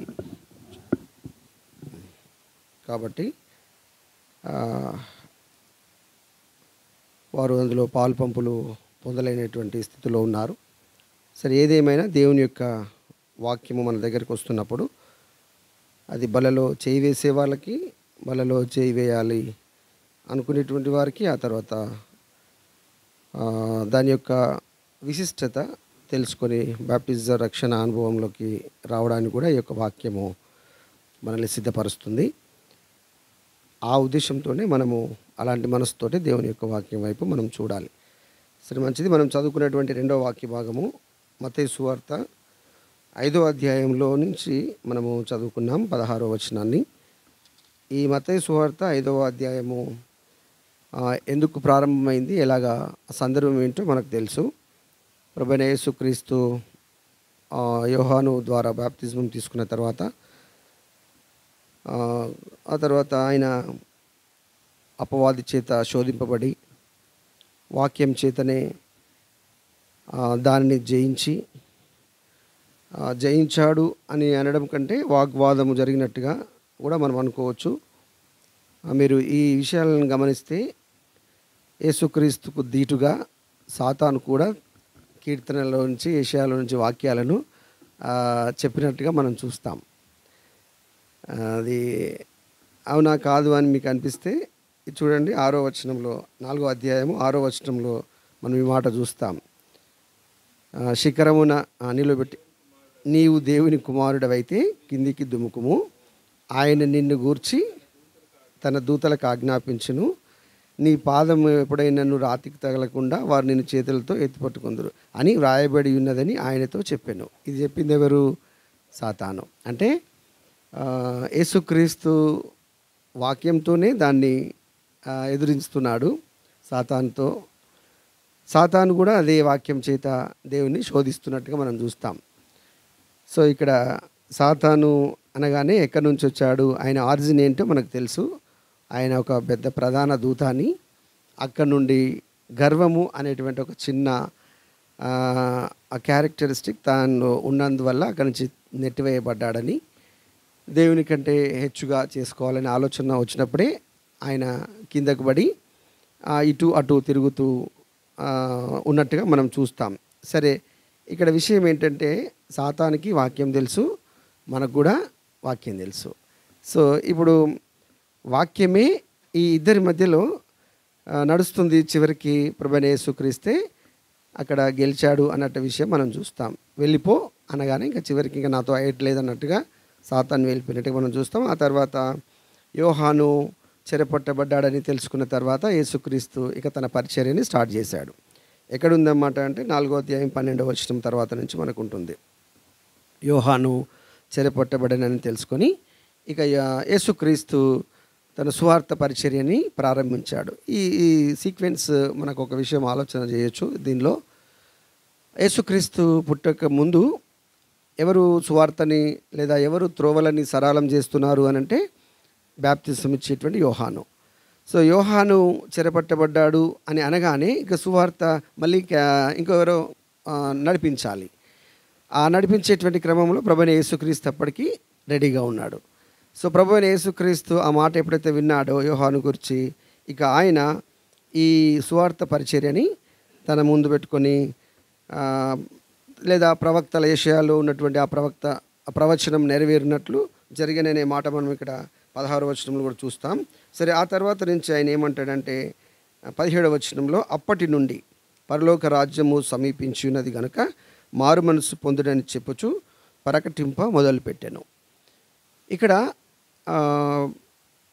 పిల్లలు ఉన్నారు, సండే స్కూల్ పిల్లలు ఉన్నారు, యవనస్తులు ఉన్నారు, వయోజనులు ఉన్నారు, వృద్ధులు ఉన్నారు, ఇలా ఉన్నారు. ఒక సీక్వెన్స్ ఉంది ఒక వయస్సును బట్టి. అయితే ఇక్కడ మనం గమనించాల్సింది ఏంటంటే దేవుని యొక్క పరిచర్య అలాగా అందుకుంటూ వెళ్ళాలి. లేదంటే నేను వెళుతూ నా పరిచర్యని కిందున్నటువంటి వారికి అప్పగించాలి. కిందున్న వారు అలాగ సిద్ధపడి ఉండాలి. ఇది ఈ యొక్క క్రమాన్ని మనం చూస్తున్నాం. సరే, ఈ క్రమంలో ప్రభువైన యేసుక్రీస్తు ఏమని మొదలుపెట్టాడు సువార్త అని అంటే యోహాను ఏదైతే చెప్పాడో సేమ్ అదే సువార్తని ఆయన చెప్తున్నట్టుగా మనం చూస్తాం. ఏమంటున్నాడు? పరలోక రాజ్యము సమీపించి ఉన్నది కనుక మారు మనస్సు పొందుడి. ఇప్పుడు యోహాను ఏం చెప్పాడు? మరి బాప్తిసం నుంచి యోహాను ఏం చెప్పాడు? అదే చెప్పాడు. పరలోక రాజ్యము సమీపించుచున్నది, మారు మనసు పొందుడి అనగానే అప్పుడు కొందరు పరిచర్యలో కొందరు అక్కడ ఉన్నటువంటి వారందరూ వస్తే సర్పసంతానమా అని వారిని హెచ్చరించినట్టుగా లేదా అడిగినట్టుగా మనం అక్కడ చూస్తాం. సరే, ఇక్కడ యేసుక్రీస్తు తన పరిచర్యను స్టార్ట్ చేసిన తర్వాత ఇక ఆయనను శిష్యులు వెంబడించినట్టుగా కొంతమంది శిష్యులు అయినట్టుగా, ఆ తర్వాత ఆయన వల్ల కొంతమంది రోగాలు బాగైనట్టుగా, వ్యాధిగ్రస్తులు, దయ్యం పట్టినటువంటి వారు, తర్వాత చాంద్ర రోగులు, పక్షవాయువు గలవారు అందరూ చాలా రోగాలు బాగైనట్టుగా మనము ఈ 4వ అధ్యాయము చివరి వచనాలలో మనం చూస్తాం. ఇలాగా జనాలందరూ వచ్చేసరికి, జనసమూహము ఎక్కువగా వచ్చేసరికి ఆయన ఏం చేశాడంటే వాళ్ళందరికీ కనబడలాగున కొంచెం కొండ ఎక్కి కూర్చున్నాడు. కొంచెం హైట్లో ఉన్నాడు. ఇప్పుడు నేను మీకంటే కొంచెం హైట్లో ఉన్నాను కదా, అలాగా కొంచెం కొండపైన ఉన్నాడు. ఇప్పుడు దీనిలో ఈ ప్రసంగంలో చివరి ఇప్పుడు మనం చదువుకునేటువంటి వాక్య భాగంలో 14వ వచనాన్ని గురించి మనం గమనిద్దాం. 14వ వచనంలో ఆయన ఏమంటాడంటే మీరు లోకమునకు వెలుగై ఉన్నారు. అక్కడ వచ్చినటువంటి వారిని ఉద్దేశించి ప్రభువైన యేసుక్రీస్తు ఏమంటాడంటే మీరు లోకమునకు వెలుగై ఉన్నారు. ఆ తర్వాత ఇప్పుడు చదువుకున్న 16వ వచనంలో మనము చూస్తే మనుషులు మీ సత్క్రియలను చూచి పరలోకమందున్న మీ తండ్రిని మహిమపరచునట్లు వారి ఎదుట మీ వెలుగు ప్రకాశింపనీయండి. ఈ చివరి లైన్ మనం చూస్తే ఈ 16వ వచనంలో చివరి లైన్ ఏంటంటే వారి ఎదుట మీ వెలుగు ప్రకాశింపనీయండి. ఎక్కడి నుంచి వచ్చింది ఈ వెలుగు అని అంటే మీరు లోకమునకు వెలుగై ఉన్నారు. మొదటిది ఏంటి? మీరు లోకమునకు వెలుగై ఉన్నారు. ఇప్పుడు ఆ వెలుగు మీ వెలుగు లోకము లేదా వారి ఎదుట లేదా లోకం ఎదుట ప్రకాశింపనీయండి అని చెబుతూ ఉన్నాడు. దీని మధ్యలో 15వ వచనంలో ఆయన ఏమంటాడంటే ఒక జ్ఞానయుక్తమైనటువంటి ఒక మాట ఏంటంటే నిజంగా బుద్ధి కలిగినటువంటి వాడు అయితే ఇల్లంతా చీకటి ఉంటే ఒక క్యాండిల్ వెలిగిస్తాడు, లేదంటే ఒక వెలుగు టార్చ్ లైట్ ఏదో పెడతాడు, ఆడు మంచం కింద పెట్టాడు లేదా కొంచెం కింద పెట్టి మొత్తం కనబడకుండా కిందనే పెట్టాడు, దాన్ని కొంత హైట్లో పెడతాడు కదా అని జ్ఞాపకం చేస్తాడు. చూడండి, మనుషులు దీపం వెలిగించి కొంచెం క్రింద పెట్టరు, కానీ అది ఇంటి వారందరికీ వెలుగునిచ్చటకై దీపస్తంభం మీదనే పెడతారు. ఒక జ్ఞానయుక్తమైనటువంటి ఒక మాట ఏంటంటే, నీవు నిజంగా వెలుగైతే, నీలో ఆ వెలుగుంటే నువ్వెక్కడ ఉండాలి? కొండ మీద ఉండు పట్టణం అందరికీ ఎలాగ కనబడుతుందో నీ బ్రతుకు అంత ఉండాలి అని జ్ఞాపకం చేస్తాడు. చూడండి, ఆ మాట కూడా చూడండి 14లో 2వ భాగంలో, కొండ మీద నుండి పట్టణము మరుగై ఉండనేరదు అంటే, ఇందులో మొట్టమొదటి ప్రశ్న ఏంటంటే, మీరు లోకమునకు వెలుగై ఉన్నారు. ఇప్పుడు నేను లోకమునకు వెలుగై ఉన్నానా? అసలు నేను వెలుగై ఉన్నానా అంటే, నేను వెలిగించబడ్డానా? నేను వెలిగించబడ్డానా? నువ్వు వెలిగించబడ్డాను అని నీకు అనిపిస్తే నువ్వు వెలుగై ఉన్నావు అని నీకు అర్థమవుతుంది. ఒకవేళ నువ్వు వెలుగై ఉన్నావు అని అయితే నీ బ్రతికి ఎక్కడ ఉండాలి అంటే, కొంతమందికి వెలుగునిచ్చే స్థితిలో ఉండాలి. ఇప్పుడు నువ్వు పైన ఉంటే నీ క్రింద ఉన్నటువంటి వాళ్ళకి నీ యొక్క వెలుగు అదంతా నీకు కనబడుతుంది. వెలుగంటే మనం అనుకుంటాం, మోషే ఆ కొండ మీదకి వెళ్ళినప్పుడు, సినాయి పర్వతం మీదకి వెళ్ళినప్పుడు దేవుడితో ముఖాముఖిగా కలుసుకున్నప్పుడు ఆ పలకలు రాసేటువంటి క్రమంలో, ఆజ్ఞలు ఇచ్చేటువంటి క్రమంలో ఆయన అక్కడ బిజీగా ఉంటే కిందున్నటువంటి వారు సాతాను క్రియలు చేస్తూ ఉన్నారు. ఆయన కిందికి వచ్చేసరికి ఒక బంగారు దూడను తయారు చేసుకొని దాని ముందు కూర్చొని ఎగురుతూ తినుచూ త్రాగుతూ వారికి ఇష్టానుసారంగా చేస్తున్నట్టుగా మనం చూస్తాం. అయితే అదంతా దేవుడు చూస్తున్నాడు. పాపం మోషేకి కనబడట్లేదు. దేవుడు చూస్తున్నాడు. మోషేను అడిగాడు, కింద నీ ప్రజలు ఏం చేస్తున్నారు? నువ్వు అక్కడ పెట్టొచ్చావు కదా, ఆ ప్రజలు ఏం చేస్తున్నారు నీకు తెలుసా అంటే ఆయనకేం తెలియదు. అప్పుడు చెప్తున్నాడు దేవుడు ఏంటంటే, చూడు అక్కడ ఏం చేస్తున్నారో. అయితే ఇక్కడ ఆయన కిందికి వచ్చేటప్పుడు, ఇక్కడ మనకు అవసరం ఏంటంటే, ఆయన కిందికి వచ్చేటప్పుడు ఆయన ముఖం ఇలాగ వెలిగిపోతుంది. ఆ కింద ఉన్నటువంటి వారికి కనబడుతుంది, కానీ ఆయనకు తెలియట్లేదు నేను వెలిగిపోతున్నానని. ఇక్కడ విషయం ఏంటంటే, నీవు వెలుగా నీ ముఖంలో చీకట అని ఎవరికి కనబడుతుంది? నేను చూసేటువంటి వారికి కనబడుతుంది. నీ బ్రతుకంతా వెలుగా, నీ బ్రతుకులో ఉన్నదంతా చీకట. ఇంతకుముందు మనం ఆరాధనలో మనం చూసాం, రుచి చూడడం అనేటువంటి మాట. క్రీస్తు ప్రేమను రుచి చూడడం, క్రీస్తు వాక్యాన్ని తినడం, దాన్ని జీర్ణించుకోవడం, నరాల దేవుని యొక్క వాక్యము ఉండడం. అది ఎలా కనబడుతుంది? నీ క్రియలో కనబడుతుంది, నీ మాటలో కనబడుతుంది, నీ నడతలో కనబడుతుంది. అందుకే యవనస్తులకి ఒక మాట రాస్తాడు, 119వ కీర్తన అనుకుంటాను. ఏమంటాడు? తన నడత, యవనులు తన నడత, దేనితో తన నడతను సరి చేసుకుంటారు అని అంటే వాక్యమే. దేవుని వాక్యము నీలో ఉంటే నీ నడత మారిపోతుంది.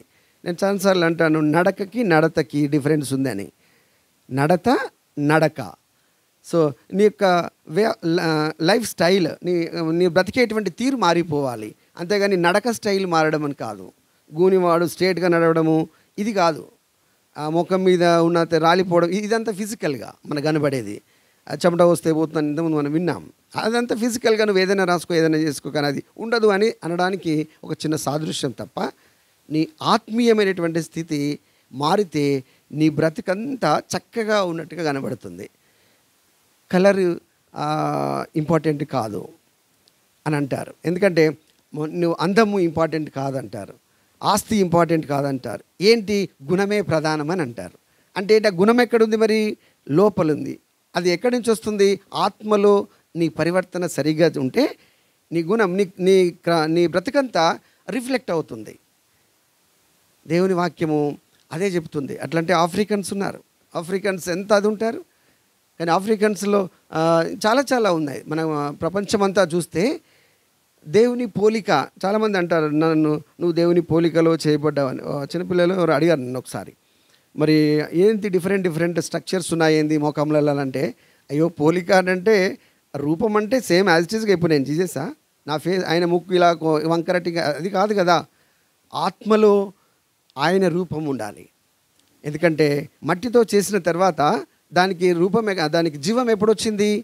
ఆయనలోని జీవం ఈ లోపలికి వచ్చాకనే కదా ఇది ఉనికిలోకి వచ్చింది. కాబట్టి ఆ జీవము, ఆ జీవం, నిన్ను జీవింపజేసే ఆత్మ ఏంటంటే ఆయన దగ్గర నుంచి వచ్చింది.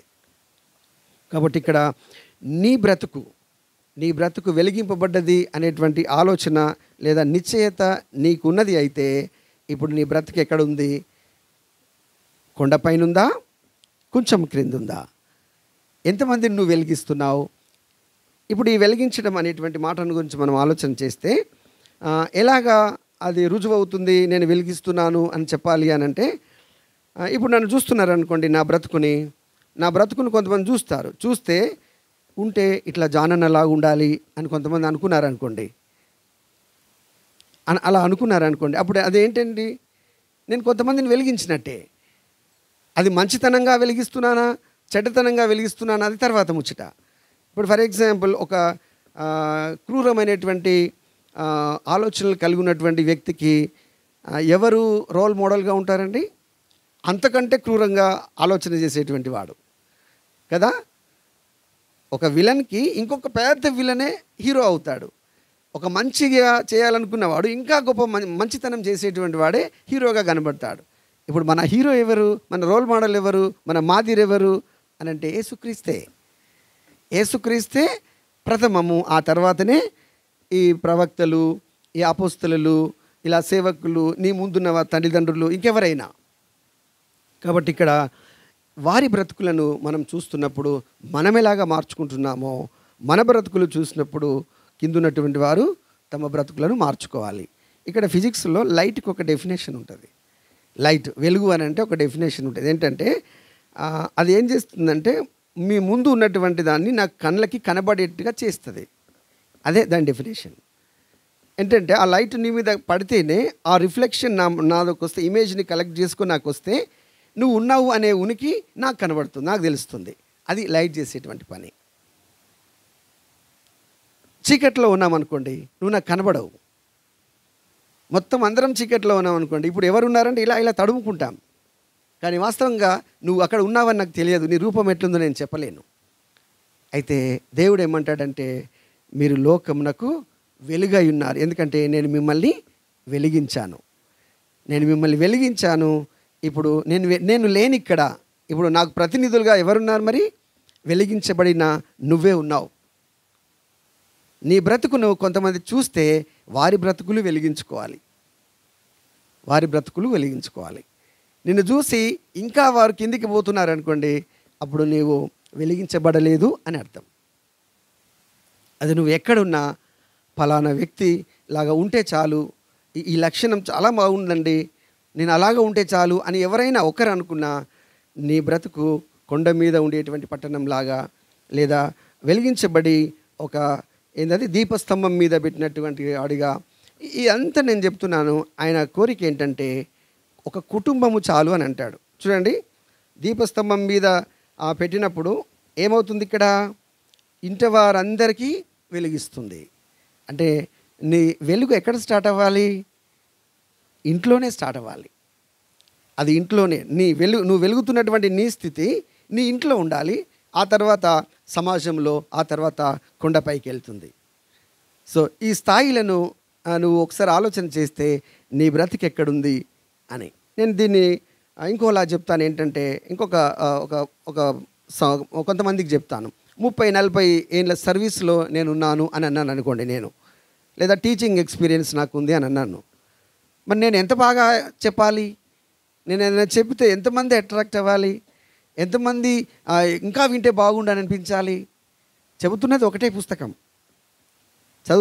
పుస్తకం, కానీ నేను చేసే అది నా అనుభవంలోకి తీసుకొని నేను చెప్పినప్పుడు ఎన్ని గంటలైనా ఎంతైనా మార్చుకోవాలనిపిస్తుంది, ఎంతైనా వినాలనిపిస్తుంది. అదే మరి పరిచర్యలోకి వచ్చినప్పుడు ఎంతో కాలం నుంచి పరిచర్య చేస్తున్నటువంటి చాలామందిని నేను చూస్తాను, కానీ మార్పులు జరగట్లేదు. కారణం ఏంటంటే వారి బ్రతుకులో అది కనబడితే దాన్ని చూసి వీళ్ళు మారుతారు. నేను చెబుతున్నటువంటి ఈ మాటలు నా బ్రతుకులో కనబడితే అది అందులో జీవం ఉంటుంది. ఆ జీవంతో ఒక మాట చెబితే అది వాళ్ళకి అర్థమవుతుంది, అది తప్పక మారుతుంది. నేను ఒక భక్తుడు మాట్లాడుతూ చాలా ప్రసంగాలు అయిపోయాక ఒక అతను వచ్చి తన ప్రార్థనా జీవితం గురించే మాట్లాడాడంట. ప్రార్థనా జీవితం, నేను ఎలాగ ప్రార్థించాను, ఎలాగ చేశాను అని ఒక 5-10 నిమిషాలు మాట్లాడగానే అందరూ లేచి నిలబడి ఏడుస్తున్నారంట. ఆయన చేసిన ప్రసంగం ఏం లేదు, ఆయన వ్యక్తిగతంగా ఏం చేశాడో దాన్ని తన అనుభవంలో నుంచి చెప్పాడు, తన అనుభవపూర్వకంగా చెప్పాడు. నేను ఎవరి గురించి ప్రార్థిస్తున్నాను, ఎలాగ ప్రార్థిస్తున్నాను. ఆయనకు ప్రసంగం చేయడం రాదు, ఆయనకి వచ్చిన పని ఏంటి? ప్రార్థనా పని. అలాగ చేస్తున్నప్పుడు అంతమంది నిలబడి కొంతమంది సమర్పించుకున్నారట, ఈ రోజు నుంచి నేను ప్రార్థన చేస్తాను కొంతమందికి గురించి అని, కొంతమంది వ్యక్తుల గురించి నేను ప్రార్థన చేస్తానని. అయితే ఇక్కడ నీ వెలుగు లేదా నీ బ్రతుకు కొంతమందిని మార్చాలి. నువ్వేది దేవుడు నీకు ఏ తలాంతు ఇచ్చాడో నాకు తెలియదు, ఆ తలాంతును బట్టి కొంతమంది అయినా మారేటువంటి స్థితిలోకి రావాలి. వయసుతో పని లేదు, ఇక్కడ వయసుతో పని లేదు. అయితే ఇక్కడ రెండవ మాట నేను చూపిస్తాను. 16వ వచనంలో ఏంటంట, మనుష్యులు మీ సత్క్రియలను చూచి పరలోకమందున్న మీ తండ్రిని మహిమపరచున్నట్లు. ఇప్పుడు నీ సత్క్రియలు, నువ్వు చేసేటువంటి క్రియలు చూసి పరలోకమందున్నటువంటి తండ్రి మహిమపరచబడాలి. ఎవరు మహిమపరుస్తారు అని అంటే, చూసినటువంటి మనుషులు, మీ క్రియలను దగ్గరగా అబ్జర్వ్ చేస్తున్నటువంటి మనుషులు చూస్తే వాళ్ళు నిన్ను బట్టి దేవుని మహిమపరుస్తారు. అబ్బా వీళ్ళ దేవుడు ఎంత గొప్పవాడండి, ఎలాగా మార్చేశాడండి, ఎంతగా దీనత్వం ఉందండి, ఎంత తగ్గింపు, ఎంత అది దేవుని కొరకు. ఇంట్లో ఎన్ని స్థాయిలలో మనం ఎంత మితంగా ఉన్నాం. చూడండి, ఒక మాట నేను జ్ఞాపకం చేస్తాను. 29వ వచనంలో, మీ అవయవములలో ఒకటి నశించుట నీకు ప్రయోజనము కదా అని కూడా అంటాడు తన ప్రసంగంలో. అంటే అది అంత కాదు, నేను బాడీ మొత్తంలో ఎన్నో అవయవాలు ఉన్నాయి, నేను ఏది అభ్యంతరపరిచినా దాన్ని తీసేసుకుంటే చాలు కదా. తీసేసుకోవడం అంటే కట్ చేసుకోవడం కాదు. ఇప్పుడు నేను ఫర్ ఎగ్జాంపుల్ వాక్యం చెప్పేటప్పుడు ఇలా చేతులు ఇలా ఊపుతున్నాను అనుకోండి, నేను ఏం చేసుకోవాలి? నన్ను అడిగితే నేను సూట్ వేసుకోవాలనుకున్నాను. నిన్న గట్టిగా సూట్ వేస్తే చేతులు లేపడం రాదు. నేను టీచర్ కాబట్టి నాకు ఇలా అలవాటు వస్తుంది. అయితే ఇప్పుడు నేను ఏం చేస్తున్నాను? చేతిని నరికేసుకున్నానా? నరికేసుకోవడం కాదు. అంటే ఇలాగే ఉంటే ఇంక నేను ఇట్లా ఉండి చెప్పేయచ్చు, ఇలా చక్కగా ఉండి ఇట్లా కదలకుండా చెప్పేయచ్చు. ఇప్పుడు నిన్ను ఒక్క అవయవము నిన్ను మొత్తం నీ శరీరాన్ని నరకంలో పడేసేటట్టుగా ఉంటే ఆ ఒక్కదాన్ని నువ్వు కంట్రోల్ చేసుకోవచ్చు కదా అని అంటాడు దేవుడు. నీలో ఏది అభ్యంతరపరుస్తుందో నువ్వు గుర్తిస్తే, అది కన్ను ఎంత ఘోరంగా అభ్యంతరపరుస్తుందండి. నేను నిన్న పిల్లల్ని అడిగాను ఇద్దరిని, మరి నువ్వు ఫోన్లు ఇలా చూస్తూ ఉన్నారు, మరి దాన్ని ఆపేయచ్చు కదా అని అంటే, మరి ఒకవేళ అది చూడదు కదా అంటే మరి చెవులు వింటాయా? దాన్ని కూడా ఆపేసేయండి, వినడం ఆపేసేయండి, చూడడం ఆపేసేయండి. అప్పుడు నీ బాడీలో ఈ వేరే ఆలోచనలు రావు. ఇక్కడ విషయం ఏంటంటే, జ్ఞానవంతుల యొక్క లక్షణం ఆయన జ్ఞాపకం చేస్తున్నాడు. ఏంటంటే, నిన్ను ఏది అభ్యంతరపరుస్తుందో నీ బ్రతుకుని దాన్ని నువ్వు గుర్తించాలి. ఫస్ట్ దాన్ని నువ్వు గుర్తిస్తే, దాన్ని సెట్ చేస్తే, దాన్ని సరి చేసుకుంటే నీ దేహం అంతా పరలోకంలోకి వెళ్ళిపోతుంది, నరకానికి అప్పగించబడదు. కాబట్టి ఈ ఆధ్యాత్మిక చింతన, ఈ ఆధ్యాత్మిక జ్ఞానము ప్రతి ఒక్కరికి ఉండాలి. జ్ఞానయుక్తము ఎలా తెలుస్తుంది? వారి ప్రవర్తనలో తెలుస్తుంది, అంతే. ఇంకా ఎవరు చెప్తారు? నిన్ను చూస్తున్నటువంటి మనుషులు చెప్తారు. నీ సత్క్రియలను చూసి దేవుని మహిమపరచాలి. చూడండి, దానియేలు గ్రంథము 3వ అధ్యాయము 29-30 వచనాలు చూడండి. దానియేలు గ్రంథము 3వ అధ్యాయము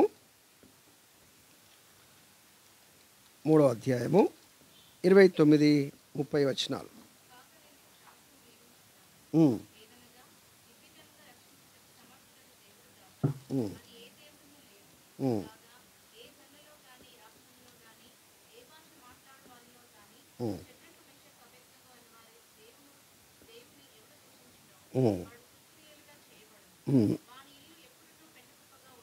ముప్పై వచనం అంతటా నుండి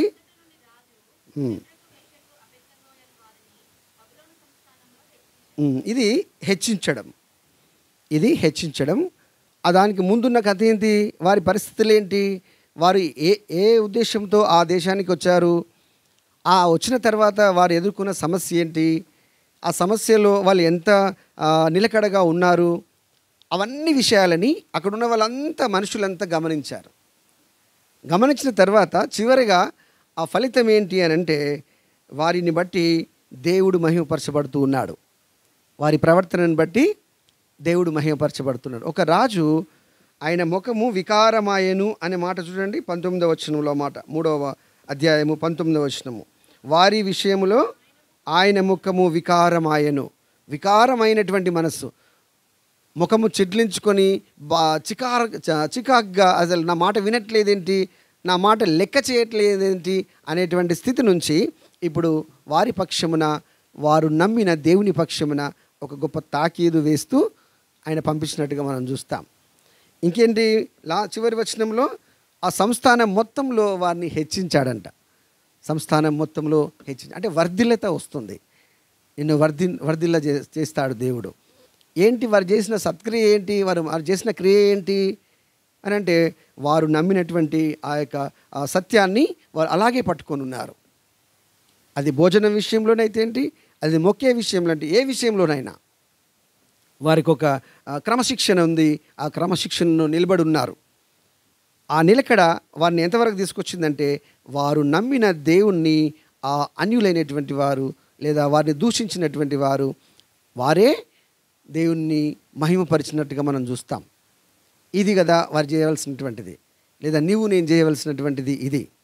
చూడండి ఇంకొక మాట, అదే 6వ అధ్యాయము దానియేలు గ్రంథము 6వ అధ్యాయంలో దానియేలు విషయంలో నేను మీకు ఒక మాట చూపిస్తాను. 28వ వచనము, 6వ అధ్యాయము 28వ వచనము.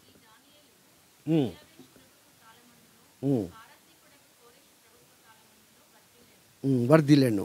ఈ దానియేలు దర్యావేషు ప్రభుత్వ కాలమందును కోరెషు ప్రభుత్వ కాలమందును వర్ధిల్లెను. దానియేలు కూడా వర్ధిల్లాడు. అయితే ఇక్కడ దానియేలు ఆ విషయంలో రాజు యొక్క ముఖము వికారం అవ్వలేదండి. కానీ దానియేలు విషయంలో రాజుకు ఎంత బాధేస్తుంది అని అంటే చూడండి ఒక మాట నేను మీకు చూపిస్తాను. 6వ అధ్యాయము 14వ వచనం చివరి భాగంలో లేదా మధ్యలో నుంచి 14వ వచనం చదవండి. 6వ అధ్యాయం. బహుగా వ్యాకులపడి దానియేలును రక్షింపవలెనని దృఢం చేసుకొని సూర్యుడు అస్తమించు వరకు అతన్ని విడిపించుటకు ప్రయత్నం చేశాడు. పొద్దున మొదలుకొని సాయంత్రం వరకు ఎలాగైనా ఈయనను రక్షించాలని చాలా దృఢమైనటువంటి పట్టుదలతో ఉన్నాడు. కానీ తర్వాత వచ్చిన వాళ్ళు ఎంతగా రెచ్చగొట్టారంటే, రాజా నీ ఆజ్ఞ ఇది స్థిరమైనటువంటిదని, నీ శాసనము నువ్వు చేసిందని తెలియాలి అంటే నువ్వు ఖచ్చితంగా శిక్ష చేయాల్సిందే అని తను రెచ్చగొట్టినట్టుగా 15వ వచనంలో చూస్తాం. చివరికి తనకు మనసు లేకపోయినా దానియేలు నీవు సేవించిన దేవుడే నేను రక్షిస్తాడని ఆ చిన్న మాట పలుకుతూ ఆయన సింహాల బోన్లోకి పంపించినట్టుగా మనం చూస్తాం. అయితే ఇక్కడ చివరిగా జరిగిన విషయం ఏంటి, మరి జరిగిందేంటి? 28వ వచనంలో అన్నట్టుగానే జీవం గల దేవుడే ఆయన రక్షించాడు. ఇప్పుడు ఆయన విషయంలో రాజు ఏమంటున్నాడు, మరి ఒక గొప్ప స్థానంలోకి ఆయన పెట్టేశాడు. ఎవరైతే ఆయన మీద చేశారో వారినే కాదు, వారి కుటుంబంతో సహా 24వ వచనంలో 26-24లో నింద మోపిన ఆ మనుషులను వారు తోడుకొని వచ్చి సింహంలో పడదోసి వారి కుమారులను వారి భార్యలను అంటే వారి కుటుంబం మొత్తాన్ని తీసుకొచ్చి చేసేసారు. ఎవరైతే నిందలు మోపారో జీవం గల దేవునికి వ్యతిరేకంగా, తన బిడ్డలకి వ్యతిరేకంగా చేసినటువంటి వారి మొత్తాన్ని తీసుకొచ్చి అందులో పడేసినట్టుగా ఆ తర్వాత దానియేలు వర్ధిల్లెను అనేటువంటి మాట మనం చూస్తాం. ఆయన చేసిన పని ఏంటి? నేను మ్రొక్కను, నేను తినను. వారు వచ్చింది దేనికి? మరి వారు ఎవరో తెలుసా? అది సామాన్యులేం కాదు. వారు సామాన్యులు కాదు. 100 మందిలో లేదా 1,000,000 మందిలో ఒక 10 మంది అన్నట్టుగా. ఒక ఎంట్రన్స్ ఎగ్జామ్ పెడితే ఫస్ట్ 5 ర్యాంక్స్లో ఉన్నట్లు, ఫస్ట్ 3rd ర్యాంక్స్ 3 ర్యాంకులలో ఉన్నట్టు వీళ్ళు ఫస్ట్ 3 ర్యాంక్స్ అన్నిట్లలో వాళ్ళు ఆరితీరినటువంటి వ్యక్తులు. జ్ఞానంలో, తత్వంలో, అన్నిట్లలో వాళ్ళని తీసుకొచ్చి పెడితే మేము ఆ దినము అని అంటే 10 రోజులు చూశారు. 10 రోజుల తర్వాత మళ్ళీ చూస్తే అన్ని రోజులు రాజభోజనం తిన్న వాళ్ళకంటే వీరి ముఖాలు చాలా బాగున్నాయని మనం మొదటి అధ్యాయంలో చూస్తాం. అయితే ఇక్కడ వారు తీర్మానం చేసుకున్నటువంటి విషయం ఏంటంటే, మేము జీవం గల దేవుని తప్ప ఇంకా దేన్ని మేము పట్టించుకోము. మాకు ఒక క్రమశిక్షణ ఉంది. ఆ శిక్షణలో మేమున్న ఆ క్రమశిక్షణను గట్టిగా మేము పట్టుకుంటాం. అయితే చివరికి జరిగింది ఏంటి? మరి దానియేలు వర్ధిల్లాడు. అలాగే మొర్దెకై వర్ధిల్లలేదా? మొర్దెకై వర్ధిల్లాడు. చూడండి, ఆ మాట కూడా చూసి మనము ముగిస్తాం. ఎస్తేరు గ్రంథము 8వ అధ్యాయము 15వ వచనంలో, ఎస్తేరు గ్రంథము 8వ అధ్యాయము 15వ వచనము.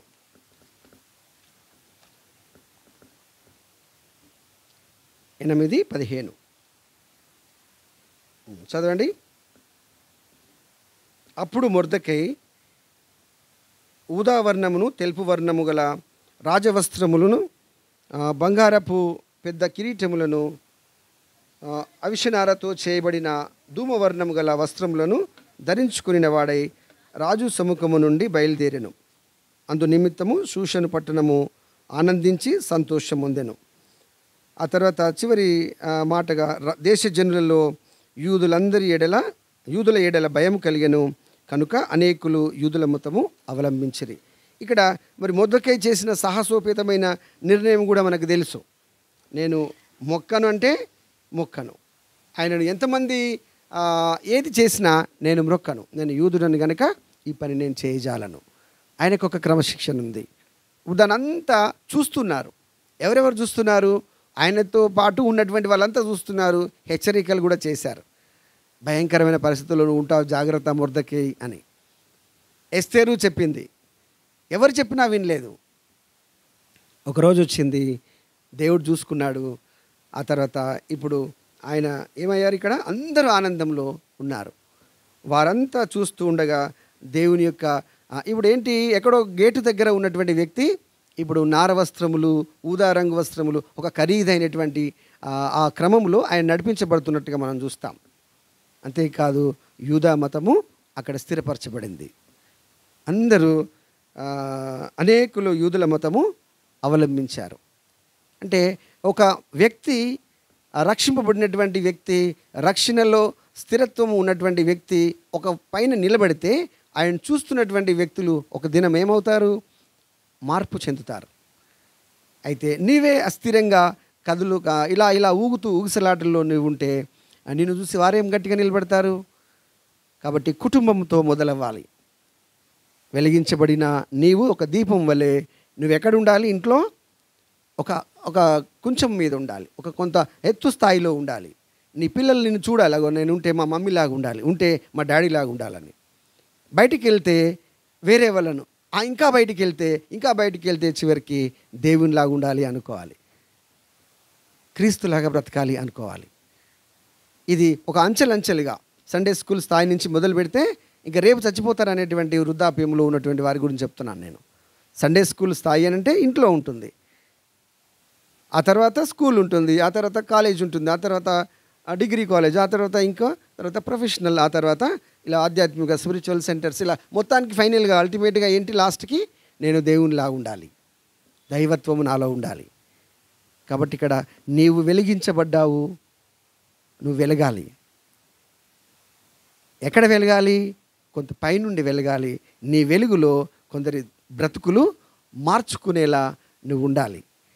నీ వెలుగు దగ్గర రాగానే వారి బ్రతుకులు కనబడాలి.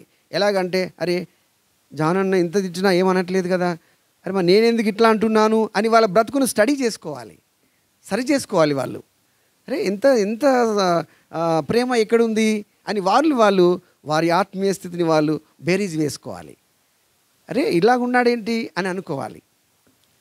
ఇది నేను చూసినప్పుడు వారి బ్రతుకులు కనబడడం. నేను లైట్ డెఫినేషన్ చెప్పాను కదా, మీ బ్రతుకు ఆ పైన ఉన్నటువంటి వారి బ్రతుకును చూసినప్పుడు మీకు కనబడాలి. కనబడితేనే అది నిజమైన వెలుగని, లేదా అందులో మస్కలు ఉన్నాయని అర్థం. ఆ లైట్ సరిగా లేదంటే డిమ్ముగా ఉంటుంది. నేను గత వారం చెప్పినప్పుడు నేను చెప్పాను, దూలం ఉంది, నలుసును తీయాలని ప్రయత్నం చేస్తున్నారు. అరే ఫస్ట్ దూలం తీసుకోండి, నీకు నలుసు కాదు అంతకంటే పెద్ద ఆపరేషన్స్ మీరు చేయొచ్చు, పక్కన వాళ్ళు ఉన్నటువంటి దోషాలను ఏరిపారేయచ్చు. కాబట్టి ఇక్కడ మనల్ని మనం పరీక్ష చేసుకోవాలి. అది ఎలాగ పరీక్ష చేసుకోవాలి అని అంటే, మన బ్రతుకు ఎక్కడున్నామో అక్కడి నుంచి చేసుకోవాలి. మనం ఏ స్థాయిలో ఉన్నాం, ఆత్మీయంగా ఎక్కడున్నాం, ఇంకెంత ఎదగాలి. లోకంలో ఇది కాలేజ్ కానీ ఎక్కడైనా కానీ, నువ్వు చేస్తున్న పని దగ్గర కూడా కానివ్వండి.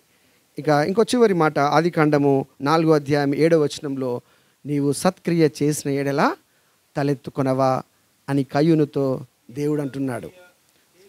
చేసిన ఎడల తల ఎత్తుకొనవా. పాపము పొంచి ఉండును. కాబట్టి జాగ్రత్త. ఇక్కడ కయ్యూనుతో దేవుడు అంటున్నాడు, నువ్వు సత్క్రియ చేస్తే తల ఎత్తుకుంటావు. నువ్వు ఎప్పుడైతే తల దించుకుంటున్నావో నువ్వు సత్క్రియ చేయట్లేదని నీ ఆత్మ నీ మీద దోషారోపణ చేస్తుంది. కాబట్టి సత్క్రియ చేస్తే నువ్వు నిటారుగా నిలబడి నాలో ఏ లోపము లేదని నువ్వు చెప్పొచ్చు. ఆ రోజు పాపాత్మురాలైన ఆమెను పట్టుకొని వస్తే, వ్యభిచారం చేత పట్టుకొని వస్తే ప్రభు ఏం చేశాడు? రాస్తూ ఉన్నాడు. అందరూ పారిపోయారు. రాళ్ళన్నీ తెచ్చారు, ఒక్కడు కూడా రాయలేనటువంటి పరిస్థితుల్లో ఉన్నాడు.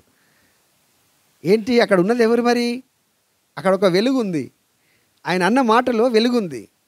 ఆ మాట లోపలికి వెళ్ళేసరికి మీలో పాపము చేయని వాడెవడని ఉంటే ముందు ఒక రాయి వేయండి అన్నాడు. అది ఎంత గొప్ప వెలుగుతో కూడిన మాట అండి. ఆ మాట నీ హృదయంలోకి వెళితే ఒక్కసారి ఆప్టికల్ ఫైబర్ ఉంటుంది. అది ఆప్టికల్ ఫైబర్లో లేజర్ లైట్ వేస్తే టార్చ్ లైట్ లాగా కొడుతుంది. ఎండోస్కోప్ చేసేటప్పుడు చూస్తారు. ఇదంతా లోపల ఇలా ఇలా ఇలా ఇన్వెస్టిగేట్ చేసినట్టుగా వారి బ్రతకంతా కనబడిపోయింది లోపల ఎక్కడెక్కడ ఏముందని. అమ్మో మేము వేయలేమని రాళ్ళని అక్కడ పడేసి పరిగెత్తారు. అంటే దేవుని వాక్యం వెలుగని ఎందుకంటామంటే ఆ వాక్యం నిజంగా నీ బ్రతుకులోకి వెళితే ఎక్కడ లోపం ఉందో నీకు చెప్పేస్తుంది. నువ్వు దాన్ని, అది ట్యూమరా, అది చిన్న కురుప, లేకపోతే చిన్న ఇంకేదైనా నువ్వు గమనిస్తే దానికి ఏమందేయాలో దేవుడు సూచిస్తాడు. దాన్ని వేసేసుకోవచ్చు, తీసేసుకోవచ్చు. అలాగే ఉంచితే నీ బ్రతికే ఒక దినము నరకంలో పోతుంది. నరకం ఉందా అనే డిబేట్లో చాలామంది అంటారు నరకం ఉంది. నరకం అంటే ఏంటంటే ప్రత్యక్ష నరకమే. నీ జీవితం నరకమే. తినవలసింది తినకుండా ఉండడం నరకం కాదండి. ఆరోగ్యంగా ఉండడం కదా నీకు స్వర్గం అంటే. బ్రతికినంత కాలం ఆరోగ్యంగా ఉండడమే కదా స్వర్గం అంటే. బాధలో కూడా సంతోషంగా ఉండడమే కదా స్వర్గం అంటే. ప్రత్యక్ష నరకం అజ్ఞ ఎక్కడ కనబడుతుంది? నువ్వు వెళ్ళావా, నేను వెళ్ళానా, లేకపోతే ఎవరైనా వచ్చి చెప్పారా? రాసిన వాళ్ళల్లో ఎవరైనా పోయి వచ్చారండి? జీవగ్రంథంలో ఉండి రాసినటువంటి వారు నరకంలోకి వెళ్ళి చూసి వచ్చారా? ఇక్కడ ఖాళీ వచ్చారా? మనకిక్కడ ఏమీ లేదు. ఇక్కడ ప్రసంగి కూడా అదే అంటాడు. అక్కడ ఏదో ఉందని రాశారు, కానీ అది ఎవరు చూసిన వారు, ఎవరు చేసిన వారు ఎవరు. బ్రతకడం చాలా ఇంపార్టెంట్. నువ్వు బ్రతుకుతున్న బ్రతుకు, నువ్వు సంతోషంగా బ్రతుకుతున్నావా, జీవితాన్ని దుర్భరం చేసుకొని బ్రతుకుతున్నావా? ఇదే నరకము, స్వర్గము మన మధ్యలోనే ఉంది. పరలోక రాజ్యం ఎక్కడుంది అంటే మన మధ్యలోనే ఉంది. పరలోక అనుభవం ఎలా ఉంటుంది అంటే ఆనందంతో కూడిన అనుభవం, బాధలో కూడా సంతోషంగా ఉండేటువంటి అనుభవం. అది ఇంత గొప్ప వాక్యము మన దగ్గరకు వచ్చినప్పుడు మనల్ని మనం పరిశీలన చేసుకోవాలి. చాలా చులకనగా చేసేస్తూ ఉంటాం, దాన్ని పట్టించుకోము. వాక్యం అంటే నిజంగా ఎన్నిసార్లు చెప్పినా అది నేను అనడానికి కొంచెం బాధేస్తుంది. కానీ సేవకులు మొదలు పెడితే విశ్వాసుల వరకు చాలామందికి ఏదీ లేదు చెప్పడం మాత్రం ఇంకా చెప్పేస్తూ ఉంటారు. ఎంతంటే అంత చెప్పేస్తున్నారు, ఏది పడితే అది చెప్పేస్తున్నారు. కానీ అనుభవం పూర్వకంగా చెప్పిందే అది బ్రతుకులో ఒక పని చేస్తుంది. టాబ్లెట్స్ చాలా ఉంటాయండి, ఏది అవసరమో అది పర్ఫెక్ట్గా ఇవ్వాలి. మెడిసిన్ ఎంత అవసరం అండి? ఏది పడితే అది రాసేస్తామా, ఏది పడితే అది చెప్పేస్తామా? సమయానుకూలంగా ఏ రోగం ఉంది, దానికి ఏం అవసరం. వాక్యము అనేటువంటిది ఒక పెద్ద గని. నీ బ్రతుకులో ఏ చిన్న ప్రాబ్లం వచ్చినా అది తీసుకోవచ్చు, దాన్ని వాడుకోవచ్చు, నువ్వు బాగా చేసుకోవచ్చు. నీ ఆత్మ సరిగ్గా ఉంటే నీ దేహం అంతా సరిగ్గా ఉంటుంది. కాబట్టి ఆత్మలో ఆరోగ్యాన్ని ఇచ్చేదే ఈ వాక్యము. కాబట్టి వాక్యం నీ యొద్దకు వచ్చినప్పుడు అది వెలుగుగా నువ్వు స్వీకరిస్తే నీ బ్రతుకంతా కనబడుతుంది. నువ్వు సక్రమంగా వెలిగించబడ్డవాడిగా కనబడతావు. అప్పుడు నీవు ఇంకొకరిని వెలిగిస్తావు. అప్పుడు నిన్ను బట్టి దేవుడు మహిమపరచబడతాడు. కాబట్టి నేను ఎక్కడ ఉన్నాను ప్రభువా? ఇంట్లో పైన ఉన్నానా లేదా కింద ఉన్నానా? నా పిల్లలు, నా కుటుంబము, నా ఇరుగు పొరుగు వారు, నా సంఘస్థులు, ఇలా ఇలా ఇలా చెప్పుకుంటూ పోతే నా చుట్టూ రోజు నన్ను తారసపడేటువంటి వారు నా నుంచి ఏం నేర్చుకుంటున్నారు? ఇది ఆలోచన చేయాలి. ఇటు ఆలోచనతో మనం పరిశీలన చేసుకొని ప్రభు వలన సమీపించుదాం.